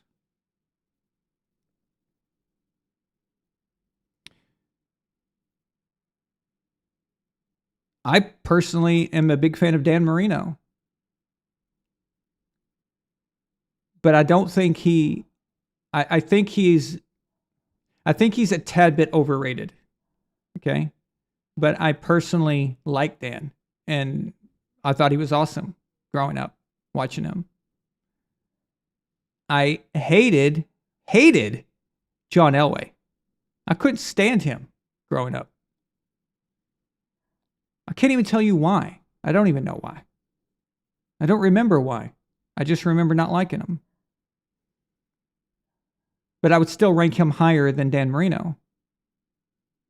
So see, there's a difference between your personal feelings and where you rank somebody. And the hatred for Brady is just pure emotional hatred. It means that Tom has accomplished too much. It means that Tom probably beat your team or did something to your team. And again, in America, everybody loves a winner unless you win too much. Don't win too much. If you win too much, everyone hates your guts. Okay? I remember when the Yankees won the first World Series of their dynasty, the Derek Jeter dynasty. Everyone was making a big deal out of it. Okay? But after they started winning, after 2, that thing went completely a different direction. And everyone hated them. Don't win too much in this era. Now, this wasn't as much of a thing back in the even in the 90s. It wasn't that much of a thing. In the 80s and back, you could be a dominant team in any sport and you'd be respected. But something's changed since the 2000s. Since, maybe it kind of crept in at the end of the 90s, but something's changed. And winning too much just really, really pisses people off. It really does. So they like you for winning a little bit, but if you start dominating, they turn against you really quickly. And nobody has dominated anything as much as Tom Brady's dominated the NFL. There's nobody that can touch it. Not even Jordan. I mean, it's just... Tom has been doing this for over 20 years. He just won another Super Bowl just in 2020. He should have been MVP last year. What he has done is absolutely ludicrous, insane, absurd, whatever you want to call it, and it can't be replicated. Because there's one thing that transcends all time, okay? Of time, statistical changes, the evolution of the game, whatever you want to do. There's one thing that doesn't change: winning. Because everybody in your era is playing by the same rules. So whatever rules you're benefiting from, your opponent is also benefiting from. It's the same argument as the Montana thing. Oh, Montana played in an era where it was tougher to be a quarterback. Well, how would that affect his winning? His own defense is afforded the same thing. So when Joe plays a game, the quarterback on the other team is also getting knocked on their asses, making it an equalizer, meaning Joe doesn't necessarily have to score as many points. So everyone is on the same playing field in that era. And that's why winning transcends it all. Winning is winning, okay? And winning a lot tells you everything you need to know. If winning is not good enough for you, then let's talk about personal accolades. So Tom's got 5 Super Bowl MVPs. 5. That's not the defense. That's not Belichick. That is Tom Brady. That's an individual award. That is given to the best player of the Super Bowl. 5 of those. Tom's got 5. Montana's got 3. And that 3 is awesome. But 5 is crazy. You like regular season awards? Tom's got 3 of those. But it's the defense. No, it's Belichick. Really?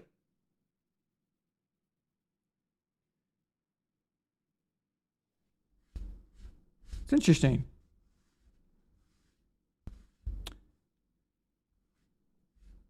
The 07 defense was not as good as people think it was. Okay? It was good.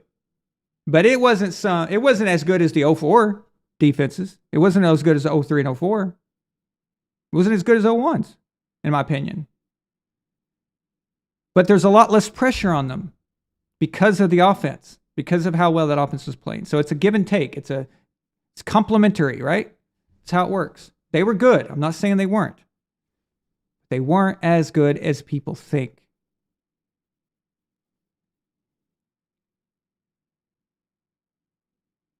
Joe has 2 regular season MVPs. Tom has 3. These things transcend their era. Everyone's on the same playing field. So if you're MVP, it means you're the best of your peers who are all playing under the same rules. Okay? Joe was playing at a time where Dan was getting hit too, John Elway was getting hit, Warren Moon was getting hit, Jim Kelly was getting hit. All right? There weren't that many elite quarterbacks in the NFC. A lot of the NFC teams were team driven. They were a complete team. It's why you have the Redskins winning 3 Super Bowls. Okay? They were team oriented. It wasn't about that flashy quarterback. But this was also an era where you could also win by running the ball and, playing good defense, and that was just as likely as having a good quarterback. It's not like that anymore, I know, but back then that was kind of how it was. The NFC was also far superior to the AFC. That's why they didn't win a Super Bowl forever. It's weird. It's weird. Like that, for some reason, the competition level wasn't the same. Joe also got a situation where you could keep a team together. You could keep a dynasty together, and you didn't always have turnover, and you could get used to the same guys. And there's something to be said for that. That's a good thing. And everybody in that time frame benefited from that. And Joe won the most with those parameters. But trying to compare it to Tom now and take away whatever Tom's done, take away his yards and stuff, well, I can throw in the other stuff. There's always something that you could put to cancel the other guy. So I say, who was best of their era? There's your winner. So Joe was best of his era. Tom's best of his era. So you have to put Tom and Joe against each other when it matters most, and Tom wins by a huge margin now. Here's one more thing. One more thing, and I'll get off this. One more thing about the Joe Montana argument. A lot of the comments, and the reason I'm bringing this up at all is because every once in a while, the Montana versus Brady documentary gets in circulation, and it gets recirculated. And recently, it's been back into circulation. And so that brings new comments and fresh new idiots as well. And so as I go back reading through these, I see nothing but a lot of, I should say not nothing but a lot of comments where rings aren't everything. You guys notice this?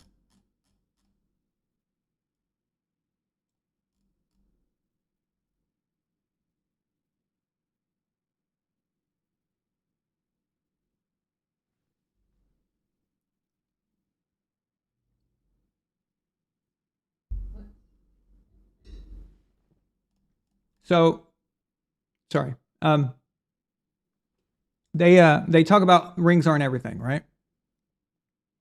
That's a bad argument for Joe, and here's why. If you take away the rings, Tom wins by an even bigger margin. That's a problem, okay?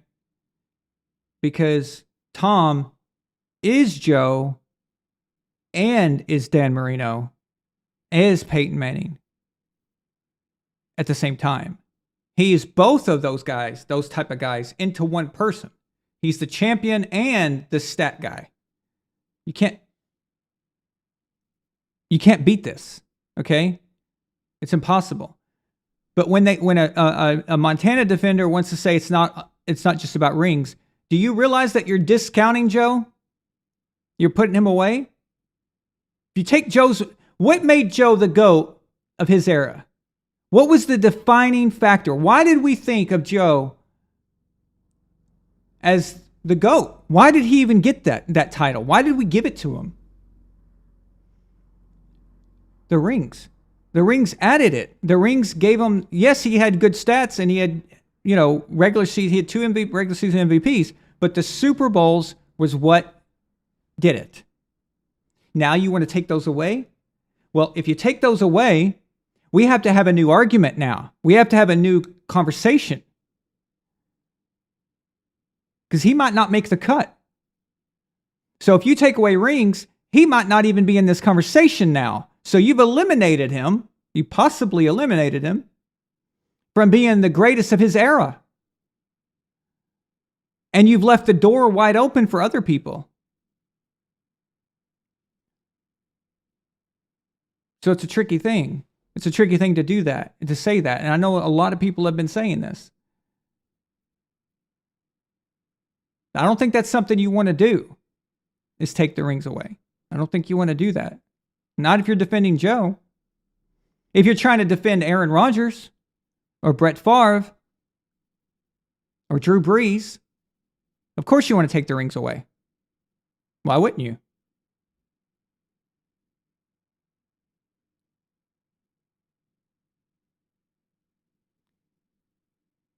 But that's not going to work for Joe. Not near as well.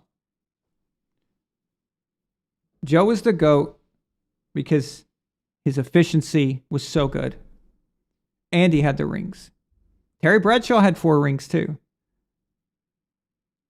Joe was over Bradshaw because Joe was more efficient. Okay, that's it.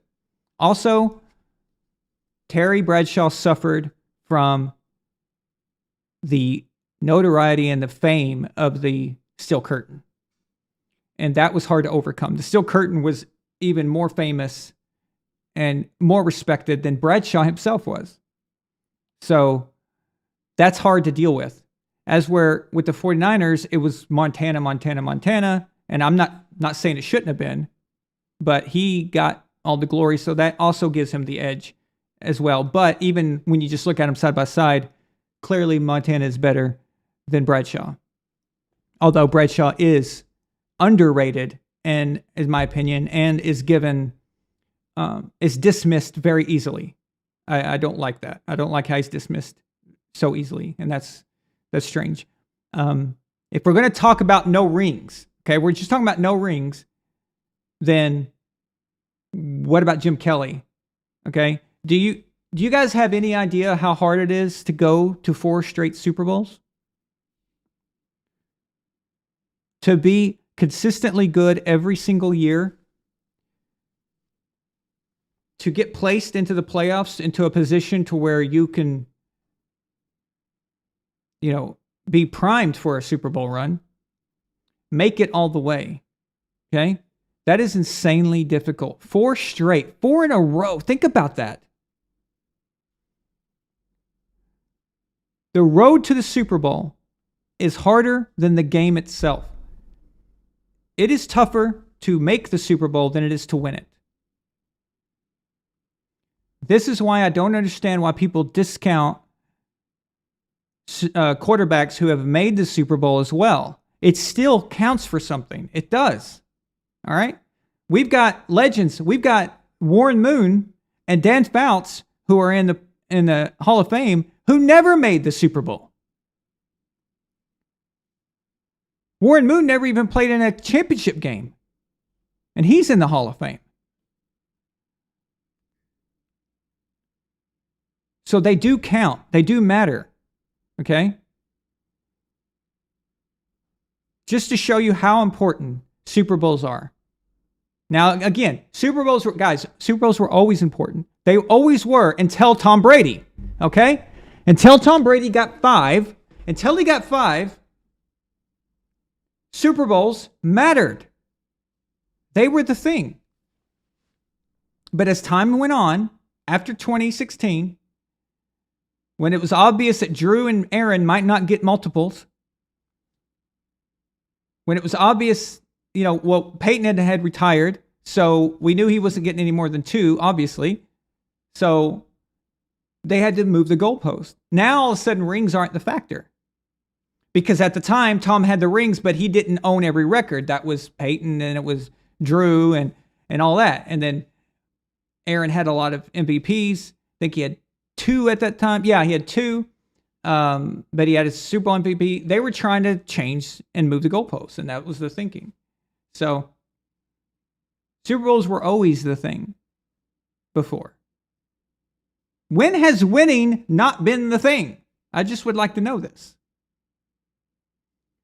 Is Jordan the GOAT if he only won 2 NBA titles? Do we talk about him like that? Hell no.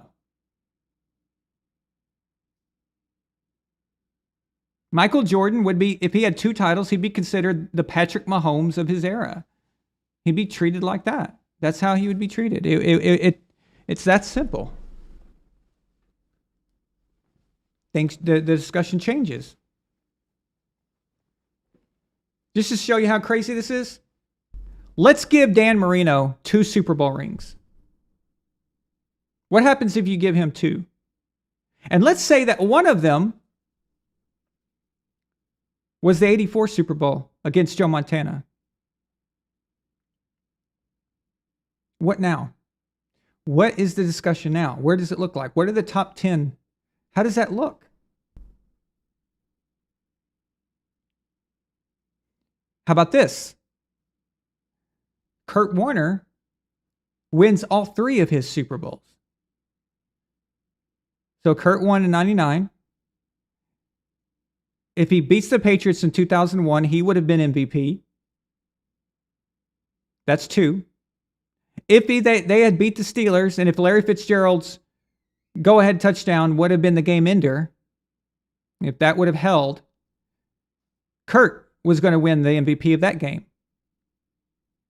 That's 3 Super Bowls and 3 Super Bowl MVPs, 2 with the Rams and 1 with the atrocious Cardinals organization. Now, where's Kurt Warner? You see how much difference that makes? So Kurt got in anyway. Kurt got in because he took the Cardinals to the Super Bowl, because he appeared in 3. They're giving him credit for those appearances. Appearances matter, and the Super Bowl ring matters even more. But don't tell me that the appearances don't matter. Jim Kelly is in the Hall of Fame, partly because he played in 4 straight Super Bowls, and that is no joke. That is not something to laugh at. People make jokes about the Bills. Ha ha, you lost 4 in a row, you suck, you're terrible, blah, blah, blah. Well, really, unless you're a 49ers fan or a Cowboys fan during that era, you have really nothing to laugh about. Because your team wasn't there. Your team wasn't winning. Your team wasn't playing in the Super Bowl every year, multiple times. Even the Giants fans, they were there once against the Bills in that 4-year span. They weren't there the other 3 years. So what are you laughing about exactly? So I don't get what the joke is exactly. For 4 years straight, the Bills were the second best team in the league. Going to the Super Bowl, you were AFC champions. That counts for something. It does. Okay? It does. That's why I've been hard on Aaron Rodgers and so difficult with him and Breeze as well, is because they don't have that second appearance. Even Brett Favre got the second appearance. He took his team back to the Super Bowl the next year after he won. It's tough, man.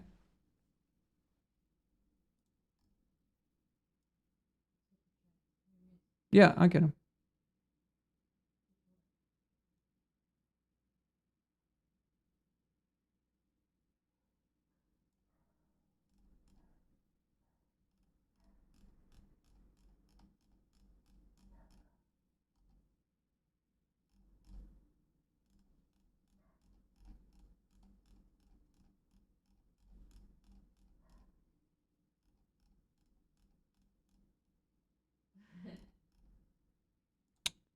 Tyler Belcher sends a $4 super chat. He says Brady's 2 passing touchdowns for 650 non-playoffs. Insane. Yeah, well,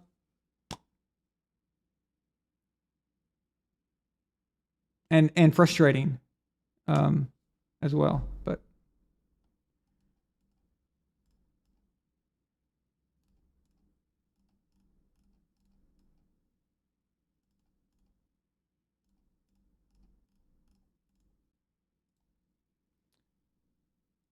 Ryan Dyer sends a $5 super chat. He says the best modern Super Bowl winning quarterback for the Chiefs was Nick Foles.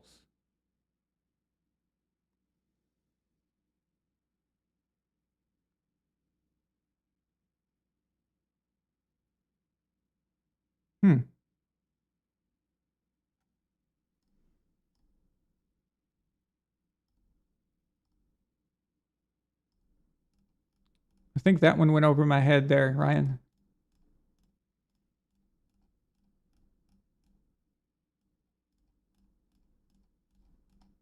I hate that I have to, because that I have to ask you what you're talking about.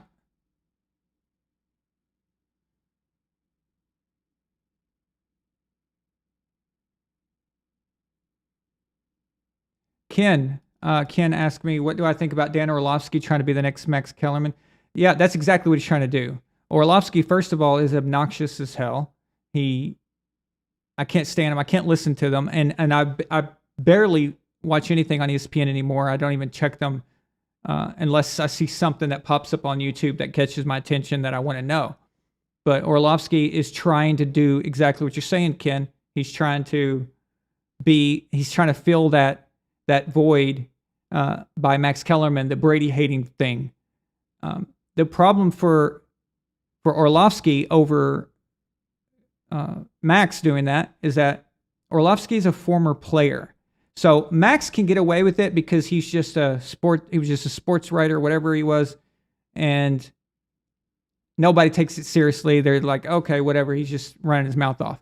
But when you're a former player and you say stuff like that, people are going to go to your record. They're going to go right after who you were as a quarterback, and they're going to tear you apart for making dumb takes. Okay? That's the problem. So if you're a former player and you do that, you better know what you're talking about, and you better have your crap together. Okay? So Orlovsky was garbage as a quarterback in the NFL. Complete and utter garbage. He sucked. Absolutely sucked. In fact, I go for RSA, he's probably one of the worst quarterbacks I've ever seen. So he needs to shut up, you know? Even Max Kellerman sounds more intelligent than Orlovsky does half the time. Elvin Courage asked me, can I run with that bum hip? Elf, I'm doing much better. I'm doing really well. You're right. I can't run yet, but I'm getting close. And just think, a few months ago, they wanted to give me a new hip.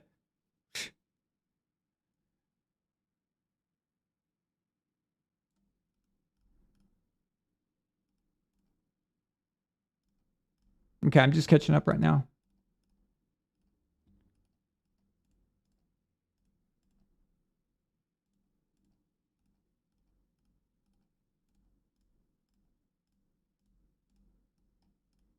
I'm just scanning over everything you guys said. Give me a second. You know, sometimes when I'm just going, you know, I forget about the chat and I'm just going and going and going, you know, and then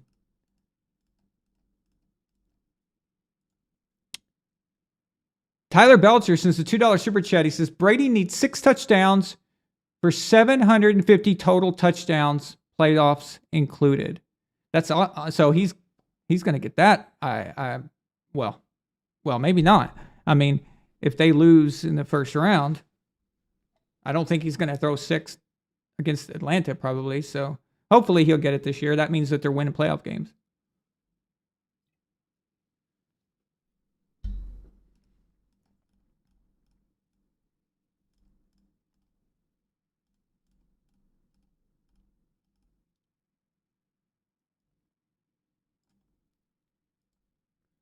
Okay, the Gourd King sends a $5 super chat. He says, Mahomes' potential greatest 2022 accomplishments: Super Bowl MVP, MVP, and most incredible of all, winning me an Xbox.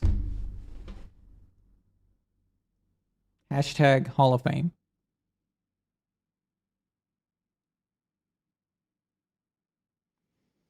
The Gourd King.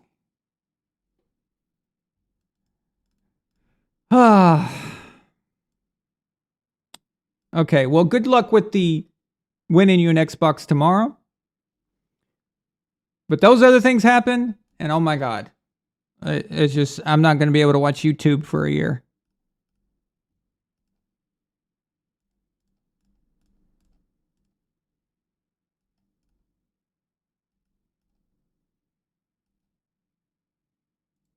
Alpha Courage is a $2 super chat. He says, I'm putting a hit out on Mahomes with Bill's Mafia. Interesting.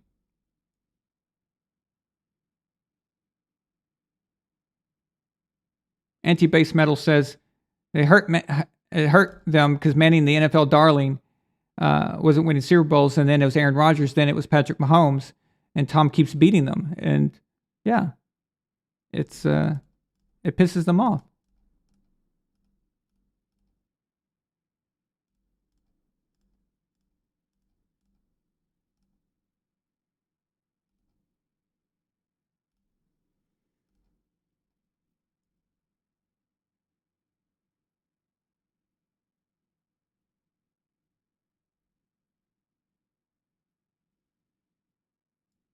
Christian Harper, I would love to do that.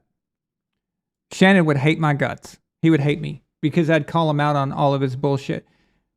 Skip Bayless is one of the worst debaters I've ever seen. Every time, there's so many times I'm watching the show and I'm just like, Skip, you could destroy this point. Just say this. And he never does. It's like, he's terrible at it.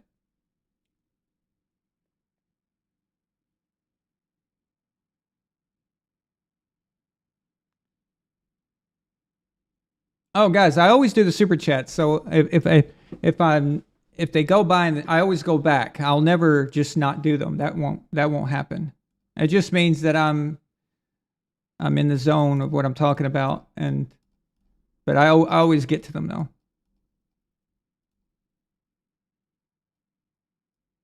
Exactly, Luke. Winning Super Bowls is easy these days. That's why no one but Brady has won at least 3 Super Bowls since Montana. Exactly. Freaking idiots.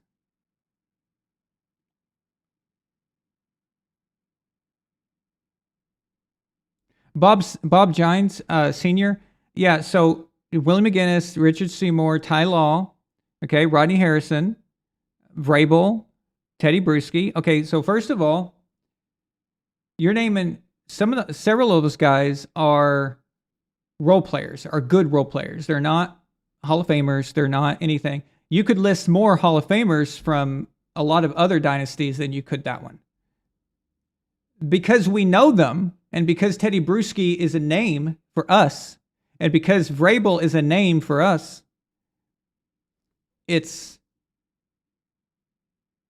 not that big of a thing as we think he is, or they are. Rodney Harrison, well, he came along after the first one, but again, even Rodney was unwanted by the Chargers. He's not exactly a Hall of Fame guy either. Ty Law, I'll give you Ty Law, of course. Richard Seymour, I don't know. Okay. Willie McGinnis, another guy. It's kind of there. The Patriots, that defense it was a great unit. They worked well together. Okay, but individually for a one guy by one guy basis, not as crazy as a lot of other defenses from the past. Okay, so let's look at the '85 Bears, for example. Every single dude on that starting defense is massively good, famous, well known. Everybody knows who these guys are. You know, so the Giants team, Lawrence Taylor's Giants teams. You could do this for a lot of defenses. The Steel Curtain, of course.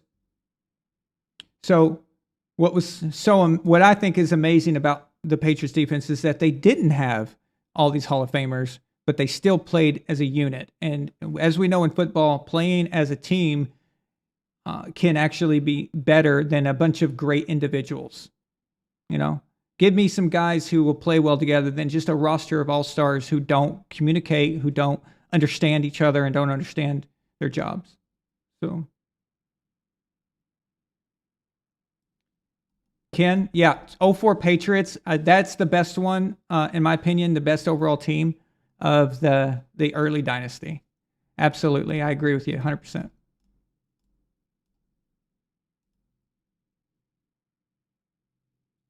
None of those guys are Hall of Famers, dude, except for Ty.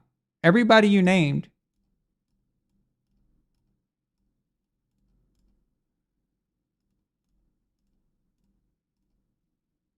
Oh, Troy Brown is all of a sudden a beast?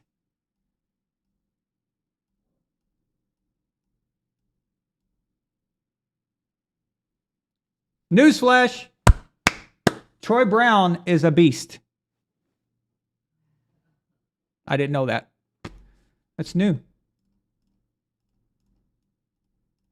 Again, you're just naming famous guys that you know, that because we know them, because they're important to us. These are guys that would go into the Patriots Hall of Fame because they were contributors to the team. But on a league scale and on a career scale for the NFL, they are not those things. They fall short. So.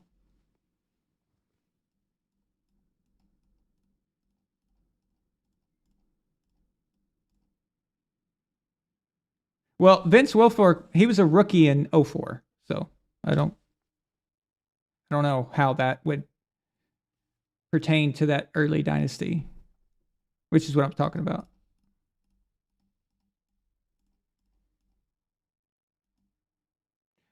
Ty Law is the only Hall of Famer from that team, from that defense that is in the Hall of Fame that I know of. Unless I'm forgetting somebody, I don't think I am.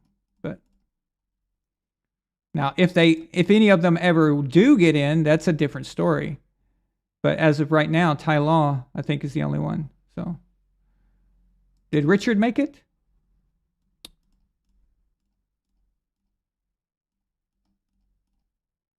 I thought Richard was just put in the Patriots Hall of Fame. But you know what? They're letting anybody in the Hall of Fame these days anyway, so who knows?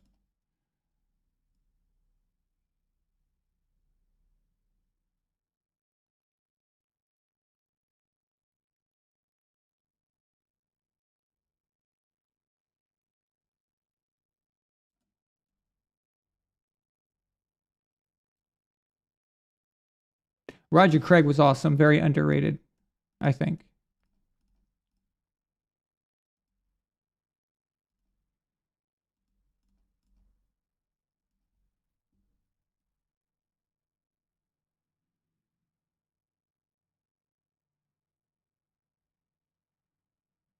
Hell, Christian Harper, you said Chris Sims is better than Dan Orlovsky. Actually, he was.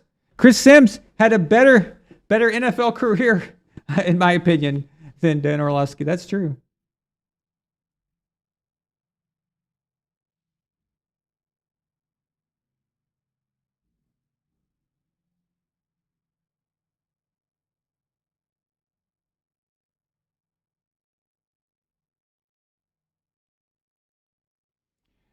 Jason says, I wasn't walking so fast through the concourse of the Bucs game when you went to the other end of the field to watch Brady warm up. Because Milena made me promise to use my cane, and I did. So I can run in place right now, but I can't just run, like for real.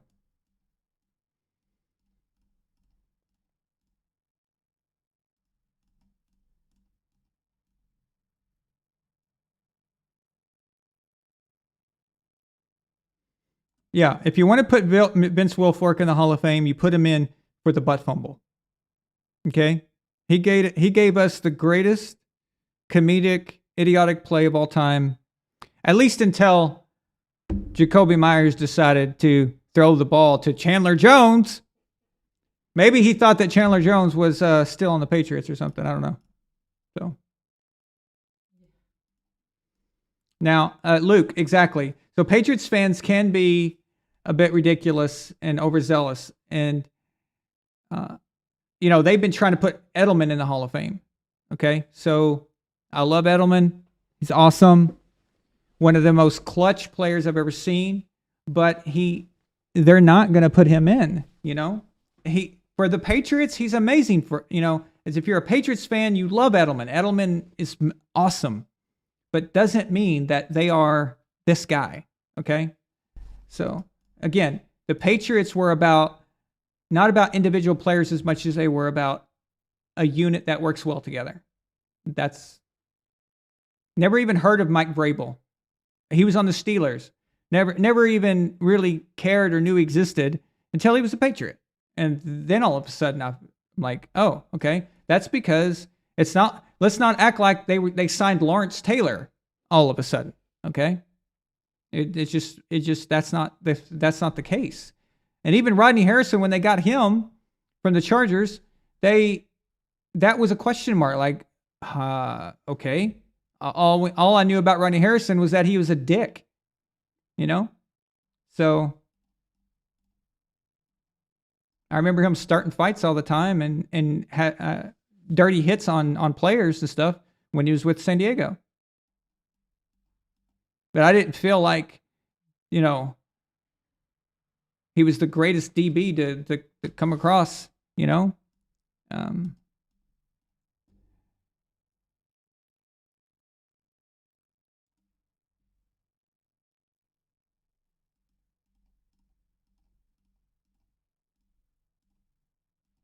They should put a statue for the butt fumble in the Hall of Fame. Oh, Tyler Belcher, you're going into the Hall of Fame next year? I wouldn't doubt it.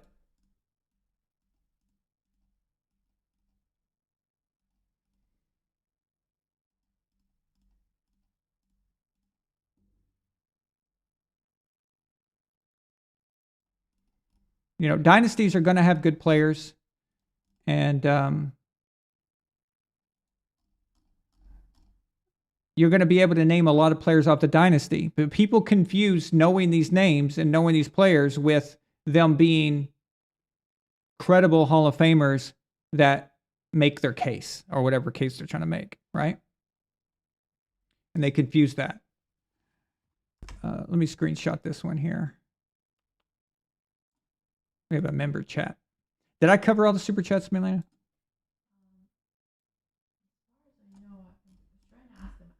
Okay. Guys, let me know if I missed any of yours, and I'll go back.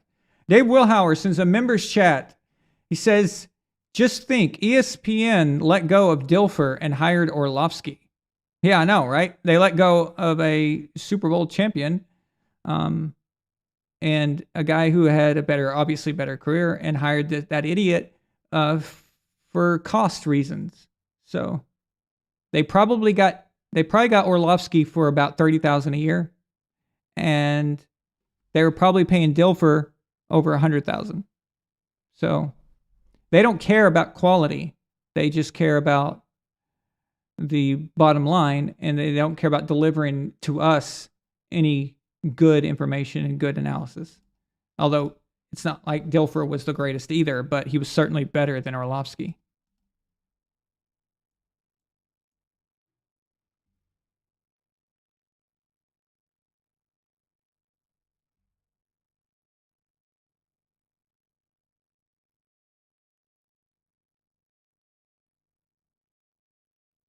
Yeah, I think I got them all.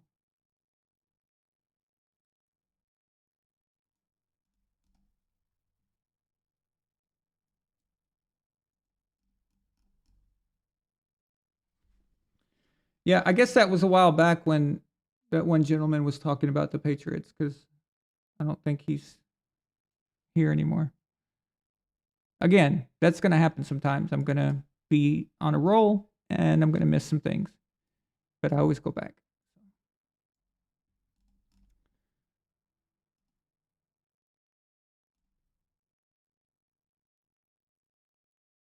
Yeah, again, I love Edelman, but he's a Patriot Hall of Famer. Okay? Patriot Hall of Famer. That's not the same thing. It's not the same thing. So,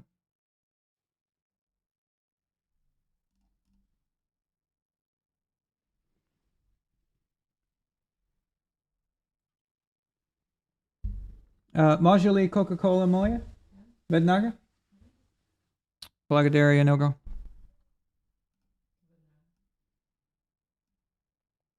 Yeah, there's a difference between what you know and what you feel. Exactly. I mean, my dream as a kid was to be an NFL quarterback so I could run out of the end zone for a safety. That was my dream. So that's what all of us kids wanted to be. Orlovsky. We wanted to not know where we're at in the end zone and just step out and keep running. Okay, keep running. Even though you're a foot past the end zone line, outside of it, and you just keep running, still thinking, I'm going to make a play, I'm going to make a play, having no clue that you're out. Like, how does your peripheral vision not tell you that you're out as far as he was out? It just doesn't make sense. You're like a clueless idiot. And then when Jimmy G stepped out, which is perfectly understandable, okay, it was his back foot. He was looking forward, and it was his back foot that just stepped on the line or stepped outside the line. And then Orlovsky post on Twitter, I'm finally off the hook. It's like, sorry, man.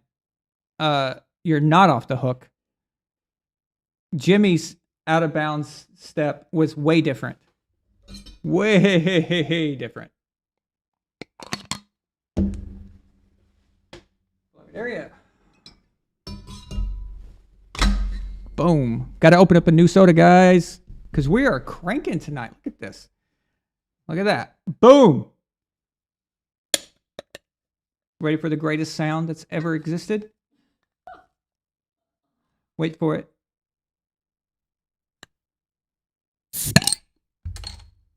Oh, yeah.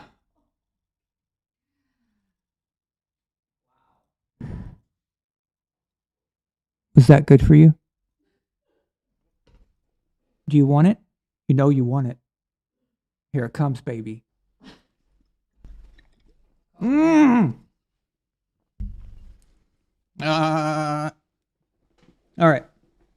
That was weird and creepy. Sorry about that. You know?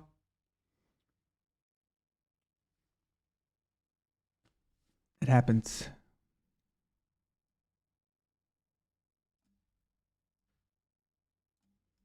We have, let's see here.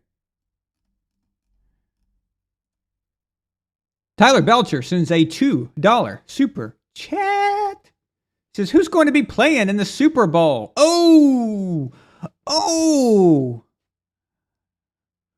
Well, sir, if you would like my educated guess, I would say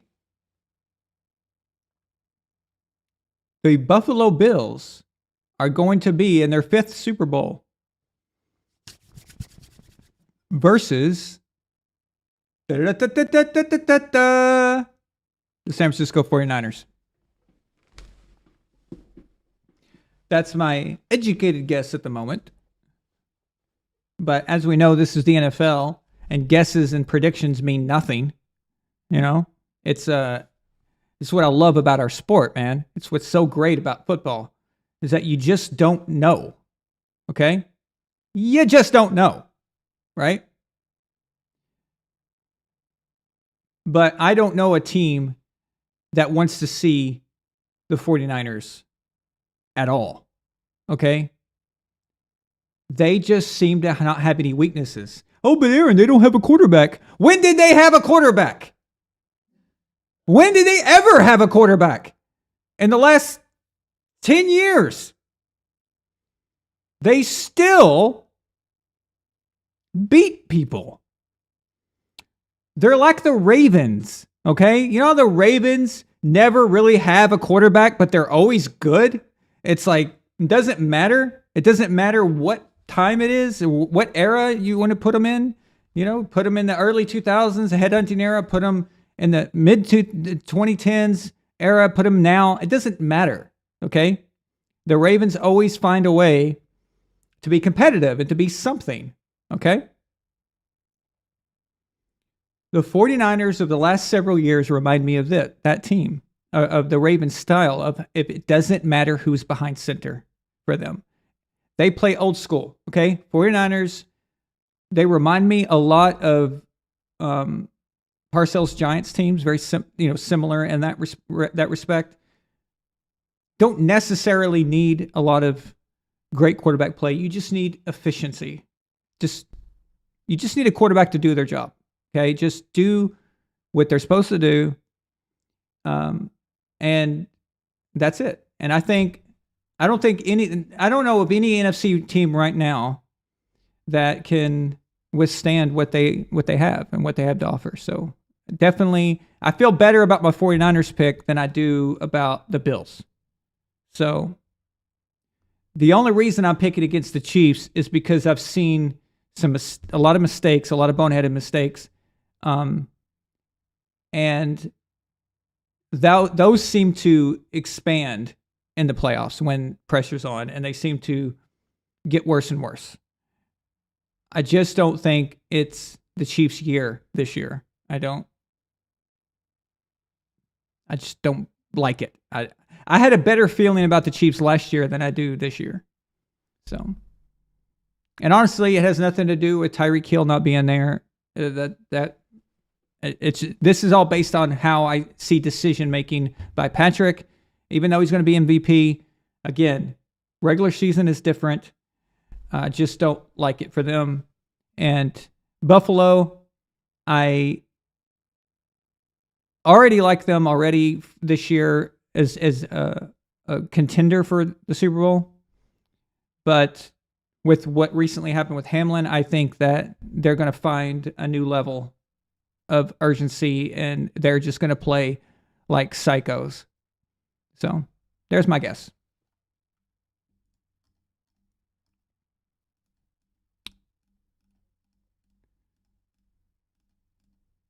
Yeah, I double fisted that Coke, Christian.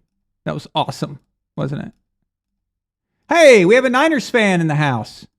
Yeah, I was just talking about your team. Niner gang.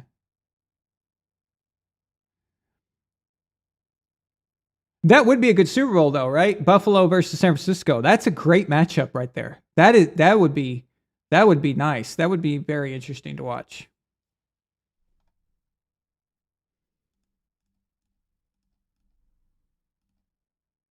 First rookie quarterback in the Super Bowl. Well, that depends, I guess, on. It's not a guarantee, right? That Jimmy might be back. Is that still in the cards or not? Or has that been scrapped? I haven't checked. So.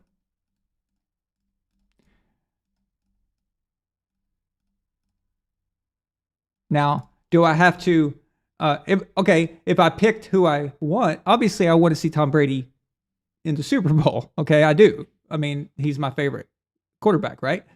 But really, I mean, you've seen what this coaching staff is like, okay? You've seen all these, what they suck, okay? They suck. And it takes more than a fourth quarter against the Carolina Panthers to tell me that they're going to do anything in the playoffs at all. You know, they barely got in, and we don't even know if they're going to beat Atlanta. Okay, let's see if they can actually win a game against a team that has nothing to play for. Let's see if they can beat Atlanta. And and then assess their first round situation. It's either going to be Dallas or Philadelphia. I think I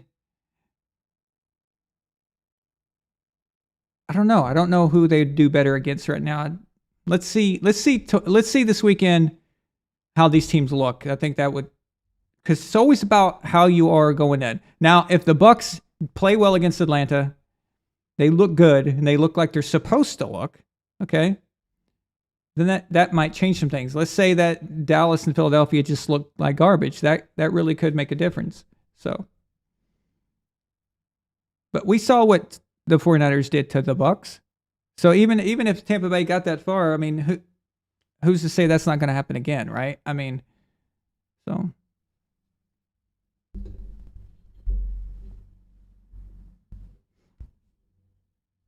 I still can't believe that the 49ers didn't beat the Rams last year. I was very surprised by that, actually.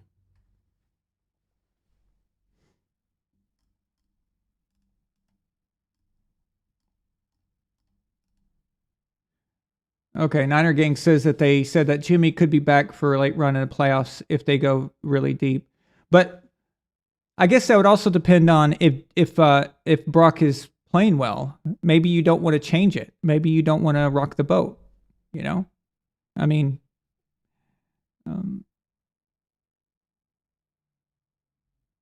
I'm a big Jimmy G fan. Obviously, he came from the New England Patriots, and I like him a lot and want to see him do well.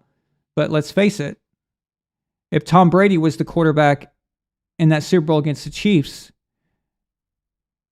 Chiefs are 0-2 in Super Bowls recently. That game's over. So, and then what I mean by that is Jimmy just needed to make a few timely throws, and then the 49ers win. It's over. Although that big play that was called back on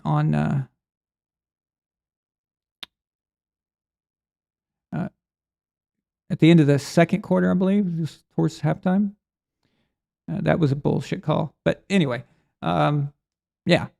But some timely throws, a few timely throws made by the quarterback of a quarterback of the 49ers would have won them that Super Bowl. So they're so close, but Jimmy just doesn't seem to get the job done for them. If they had a really good quarterback last year, they go to the Super Bowl again. So if Brock can provide that, if he can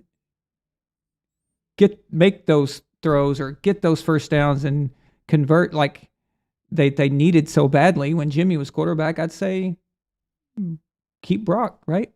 So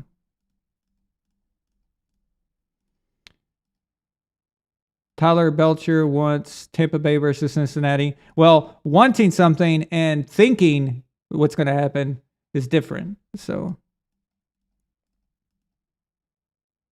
So on the AFC side, if I could pick, obviously I want Patriots versus Tom Brady.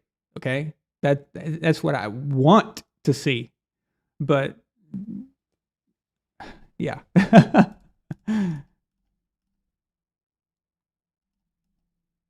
Like even if Luke, I agree. Even if they make it past somehow miraculously, how are they going to sustain that? I mean, you need really good coaching when it gets that deep in the playoffs. You need discipline, and they don't have it.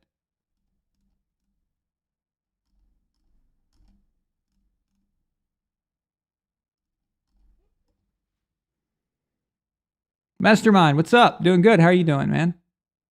Oh, Niner Gang says he'd stick with Purdy. Okay. Yeah. I like that.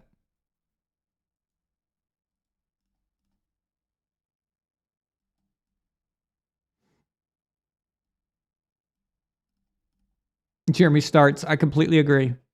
Todd Bowles is awful. It's I never thought I'd ever see a coach squander such talent, a talented roster like this one.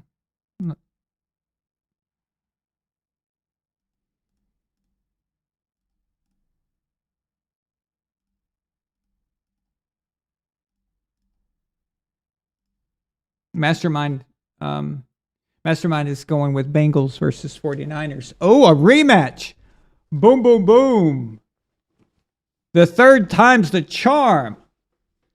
49ers got the better of the Bengals twice with Ken Anderson and then Boomer Esiason.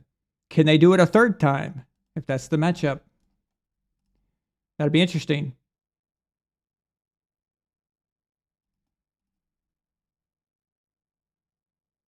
You know, Niner gang, now that you mentioned Brock Purdy, it makes me think,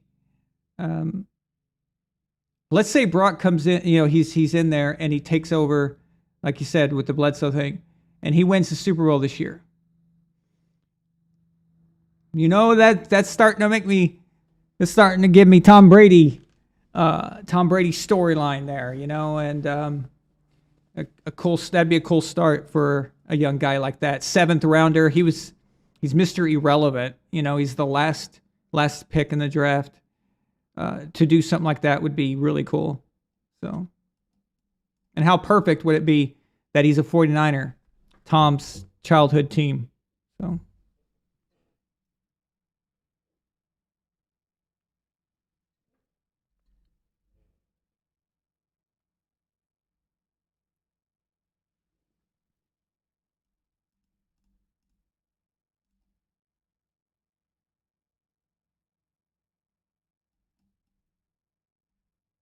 Yeah, Dave Wilhauer says if Tart doesn't drop the gift Stafford threw late in the fourth quarter, the 49ers would have been in the Super Bowl last year. Yeah, the Rams had a lot of close calls, didn't they? Even in the Super Bowl, they were gifted a touchdown at the end of the sequence there that gave them the go-ahead touchdown. At that point, I was like, why don't they just put 7 up on the board for the Rams and let the Bengals have the ball so they got more time on the clock? Instead of giving the Rams constant first downs over and over and over again for something they didn't even earn. It was pretty pathetic, actually. So.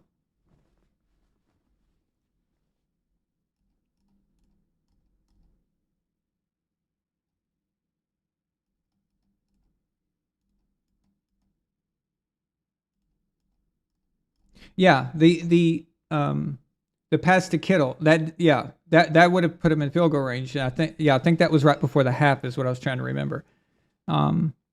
It would have at least put him there, yeah.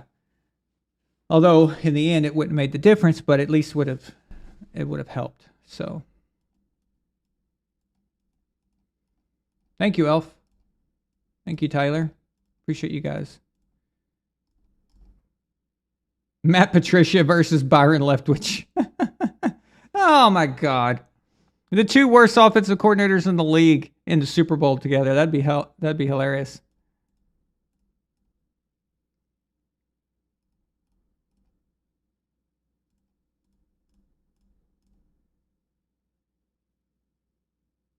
Uh-oh.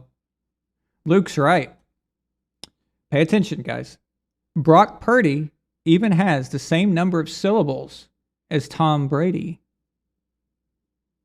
Both last names have 5 letters and end in Y. Rigged! It's gematria. It's the Freemasons. You guys remember when okay, let me get this super chat. Tyler Belcher sends a $2 super chat. He says toilet bowls, not Todd Bowles.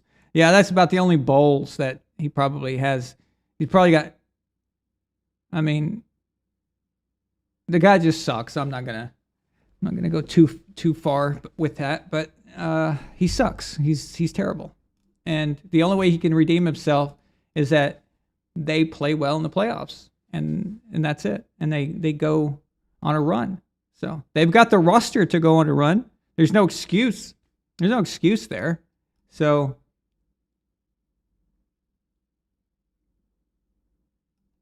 Ryan Dyer's right. They may play against each other in the XFL.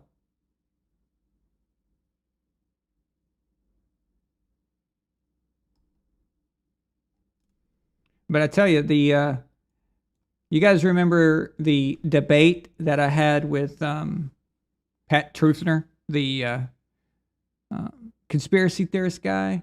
Well, before that debate happened, I watched some conspiracy videos, not just his, but other other kinds of guys like him and stuff. And one thing I kept seeing pop up was a guy named Zach Hubbard, okay? And other guys like that, right?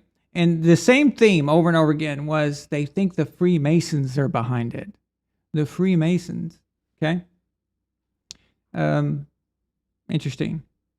I found it interesting, specifically because I am one.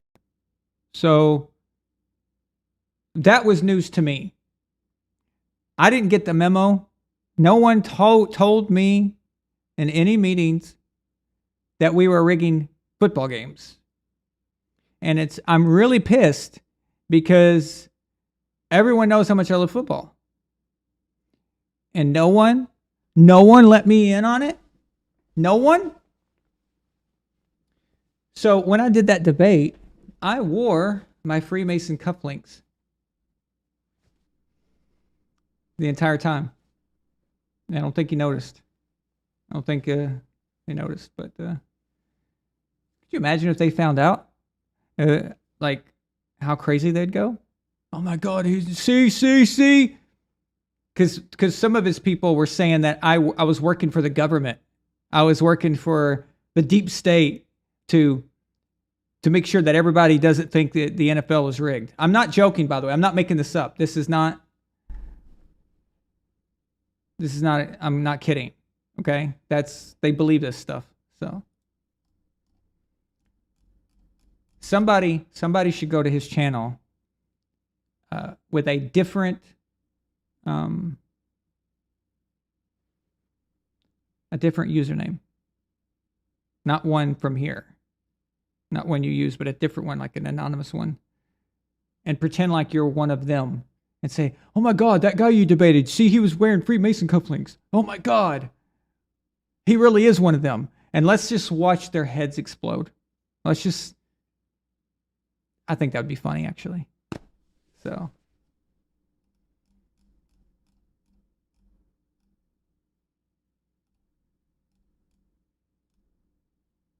Yeah, what do you guys need me to do, man? You know? Hey, I ain't got time for y'all's crap, okay? I'm busy ruling the world. I'm busy rigging football games. You know, I'm busy, putting stuff in the water. I'm busy filming the next human Mars landing. I'm busy, making sure that all children think the Earth is round. I'm working on this stuff. I've got to. So it's a busy life. So, but seriously, one of you guys need to do that. That would be funny, actually.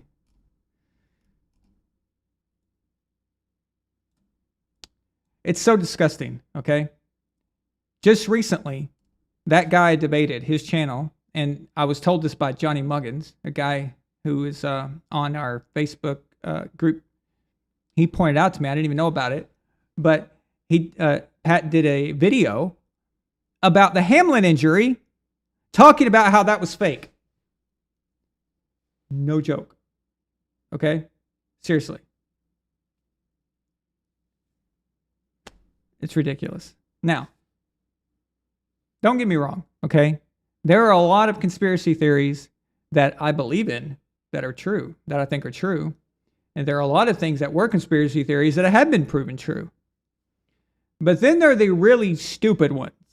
The ones that are just completely outrageous and idiotic, right? But one of the dumbest ones may be, in fact, the Freemasons using gematria to control the outcome of NFL games. And these guys believe that when someone dies in the NFL, just an ex-player, they believe it's ritual. They believe it's a ritual of some sort because they died on a certain day or whatever. These people are nuts, seriously. Dave Wilhauer sends a $10 super chat. Thank you, Dave. He says, Aaron, like the Mason Lodge, let's start the Allen Lodge. Hey, I like it. You can be the worshipful master. Oh, thank you. Gord King can be master of ceremonies. Actually, Gord King would make a great master of ceremonies. Absolutely. You'll be a spy? Okay, cool. We could rule the world. So, your first job, Dave, is to rig the game so the Chiefs can't get to the Super Bowl. Okay? That's your first job.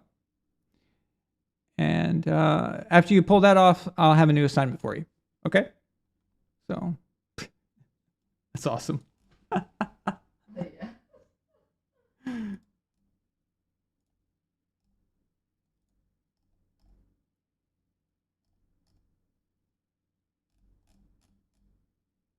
All right. Wow, I've been on here a while. I didn't even realize it. I've been having fun tonight. So, let's go over the games real quick.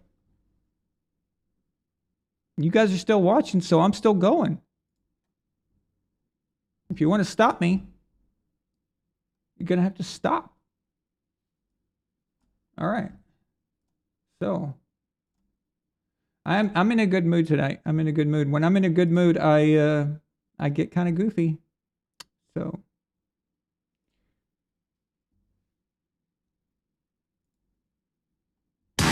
The New England Patriots off to Buffalo for the last week of the year. Okay. Playoffs are on the line for them, taking on the Bills, who have to try and by the way, the focus show's been after doing going really well through an on emotional Twitter. experience I've been that can't really be put into words. Twitter. The Patriots And, win this week, they make the playoffs. These two played each other been about a getting as month many ago. views on Recent Twitter, enough, it's still viewers on somewhat Twitter relevant. this Bills year. defense I led just them wish to there the was a way win, for me to 24-10 in Week 13. in The fact, if there key, was a Twitter holding chat New or England to someone- 3 for That'd 12 be on cool if third they down. connected. Third and inches. They pack the line to the Bills, and the ball's on the ground. Stevenson fumbles, but they'll have to kick. Bills pass defense held Mac Jones to At 195 yards, under 5.5 yards per At attempt, 130. and they only allowed one play over 20 yards all game to the Patriots. Go a yard or two beyond the first down marker. Even if he catches it, he's short by a yard or two. Since then, New England has gone 2-2, though the two losses could Audio have easily interrupt? been wins, save Brutus two late-game interruptus? fumbles. Buffalo hasn't lost a game since. They're Oh, on a that crap 6-game win again. streak. Ugh. Still, But I turned that off. Why are you doing this to me? Why? All right. I didn't make any picks yet. Okay. Stupid NFL website. Every time you click on something, it automatically starts a video. And no, I'm not cross-eyed. Okay, see, it's a optical illusion. See, watch this. See, I go back. See, everything's normal. Now look, you see how this eye goes in? Now it fixes. It's weird, right? It's very weird. Yeah, maybe it's my glasses. I don't know. It's something though, right? It's very strange. It makes me look like.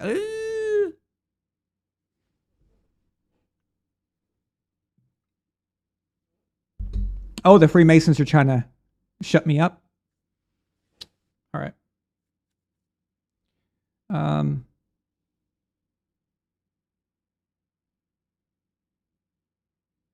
Okay, just a second, guys. I just need to stand up for a second. We've been doing this for almost 3 hours.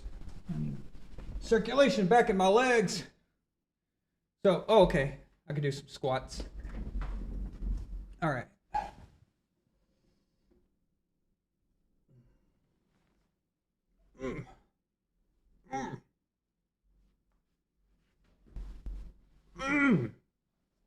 Okay.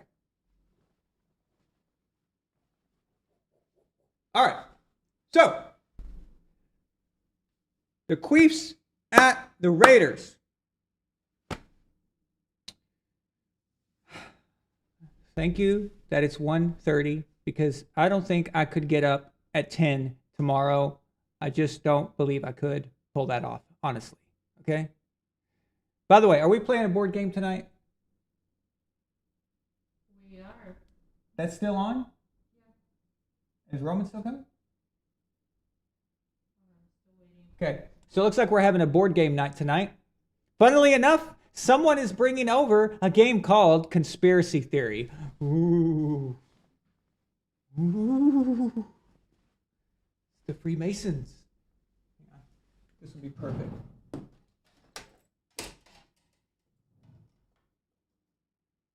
I'm sorry if all you see is my ass.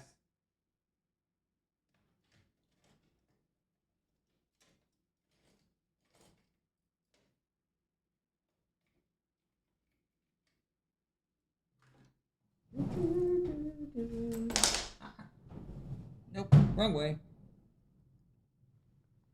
Yeah, so these are what I was wearing on that show, and I was hoping one of those idiots would notice it. All right.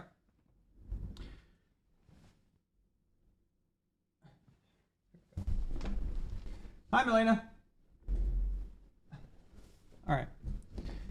If you guys beg her, she'll come back on the show eventually. She thinks she's not wanted. I told her it's not true.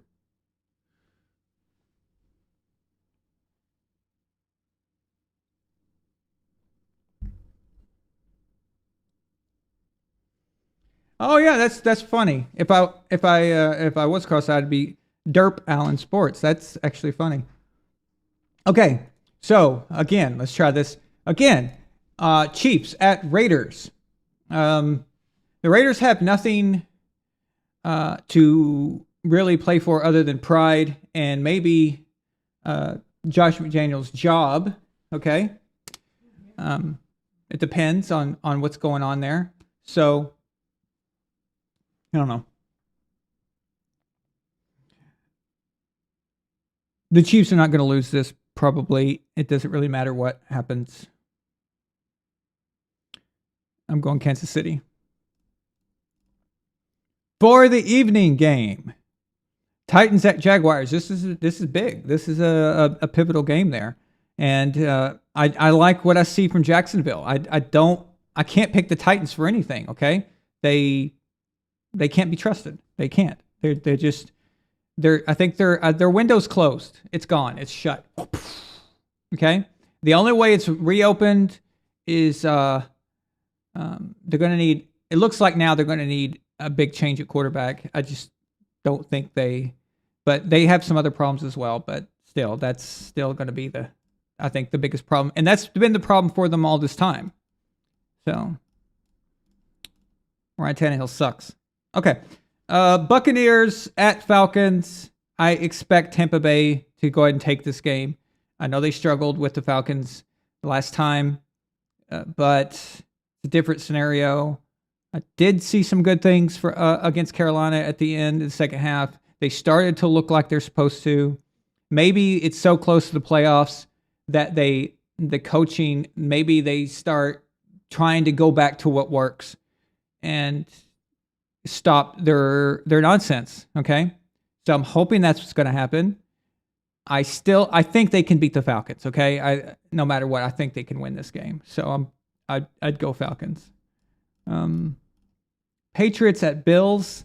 Yeah, guys, I don't like this game for us anymore. I changed my mind. I know on Wednesday night I had a little different. I said 50-50 kind of thing. I'm not liking it anymore. I feel much different today. So I'm going to go Buffalo. I hate to say that, but I hope we win. I hope. But hope isn't enough. Hope doesn't. These are just picks based on who I think are going to win, not what I hope. Vikings at Bears. Anyone I don't trust more than the Titans, the Vikings. However, I still think they're going to be able to get a victory here. Ravens at Bengals. Well, now that we know the weird situation here, I'm going Cincinnati. I think that's pretty easy. Texans at Colts. Yawn. I say Texans get the win. I hope they do anyway. I think they're gonna. I do. I think they're gonna get the win. Jets at Dolphins. Dolphins. Wait.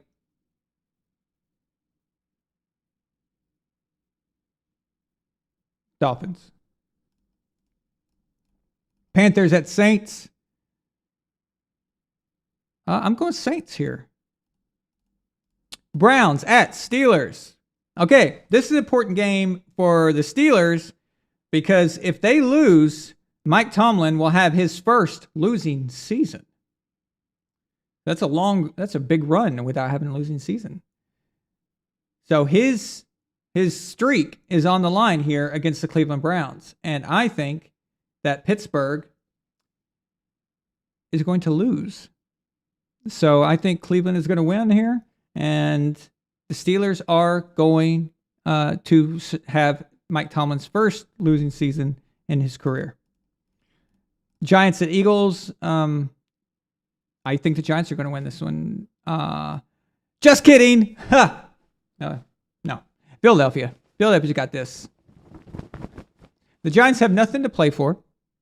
They're going to be resting some starters. Definitely their best player they're going to be resting. So, I mean, why are you gonna let him get lit up? You know, it's just pointless. So the Eagles should be able to take this. Yeah, I'm comfortable with that. Eagles. Okay. So Sunday at 1:25, we have the Cowboys at the DC Lizard People. Dallas, baby. Dallas all the way. Chargers at Broncos. The Who Gives a Shit Bowl. Da da da da da da da da da da da da. Oh God. The Denver Broncos are going to win. How do you like that? Denver is going to win. It's not going to make a difference for the Chargers, but Denver's going to win. Rams at Seahawks. I have to go Seattle here. They need this. They need it bad. So yeah. 49ers or Cardinals at 49ers. I mean, really, do I even have to talk about that one? Talk about a blowout.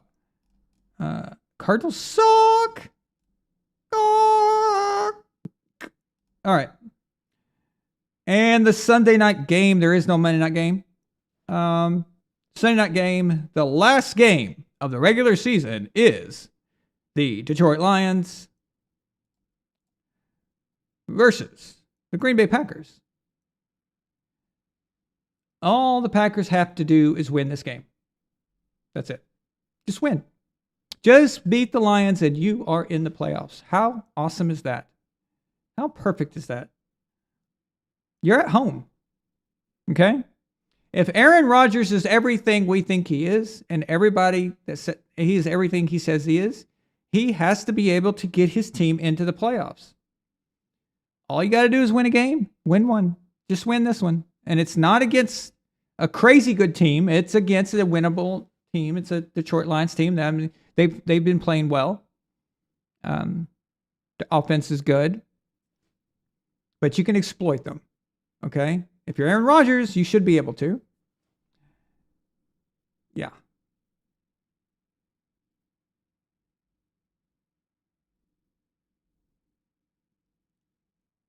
Ugh.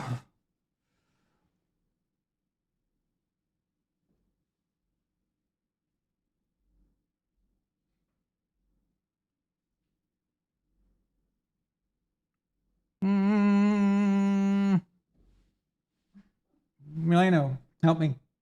I don't know. Here's the problem. My brain is telling me Green Bay. My gut is telling me Detroit. Detroit is going to pull off some crap. And I have a bad feeling. Like I can picture Green Bay just completely screwing this up. Like playing like crap.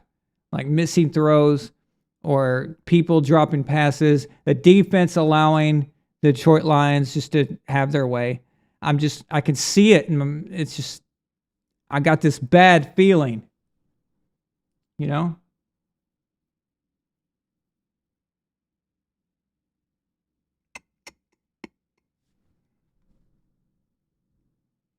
What's up, Jalen? Nefertari sends a $5 super sticker. Says, good job. Good job. All right. Yeah.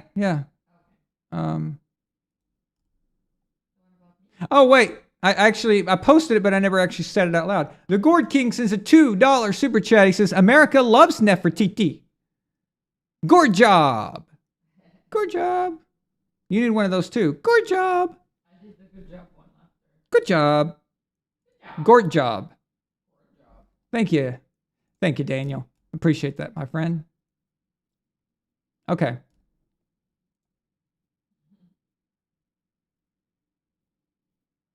I'm going to stick with what makes sense. And what makes sense is that Green Bay will win this in Lambeau.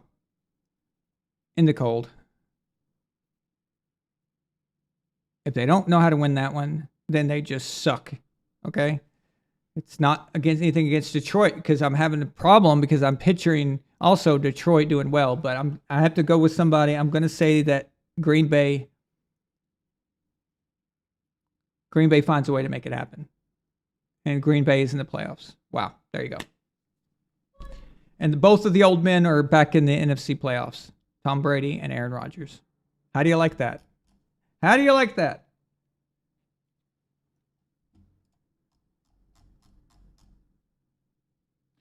Yeah, Gord King. Yeah, with the Chargers, they might be changing or playing for position, but I don't feel like going over all that anyway. So just say, who cares, right? So it's like, okay. Yeah. It doesn't change the fact that they're going to lose to Denver. So.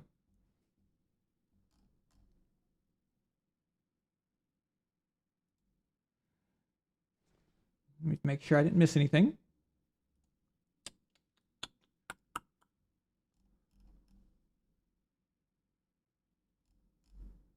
Oh, yeah.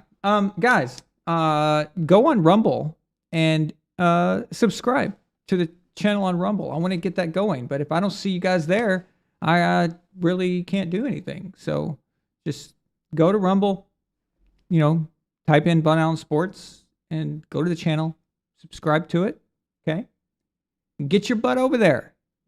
We get enough people over there. If I see enough subscriptions to make it worthwhile, then we could talk about having a special show there or something like that. Okay. But I need to see you guys there first or I'm talking to no one. Okay. So please do that for me. All right. So like I said, I'm going to leave the chat open at the end of the every show from now on. We're going to do this every time. Yes, I could live stream there. Absolutely, Elf. And for 10 minutes. So 10 minutes, you guys can talk, whatever you want. I say whatever. Tyler Belcher sends a $2 super chat. He says, let's effing go. GOAT. Let's keep the undefeated record against the Falcons. Hell yes. And maybe after that, he'll keep the undefeated record against the Dallas Cowboys if he ends up playing Dallas, which we think he will. So it's VonAllen Sports.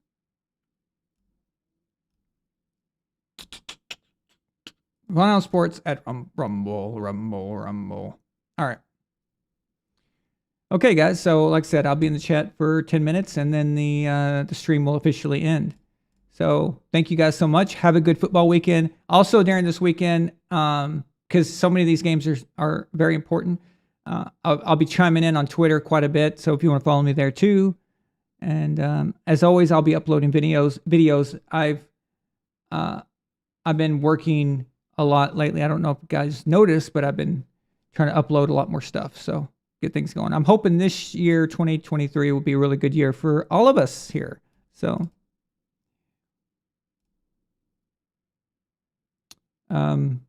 okay. So thank you guys so much for being with me. I know it's late for a lot of you guys, but isn't this a lot of fun though? It's really cool, right?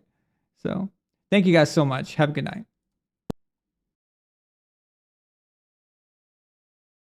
This is Patriots linebacker, Super Bowl 49 champ, Darius Fleming, and you're watching VonAllen Sports. Real and honest NFL analysis. Subscribe now. Join the empire. VonAllen Sports, let's go!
Frustrated, degraded, downgraded, traded, all in a day. Command, stand, banned, planned, scanned, strand, reprimand, across time.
Hi, this is tennis player Mariana Dragic, and you're watching VonAllen Sports, real and honest sports analysis. Subscribe now and join the empire.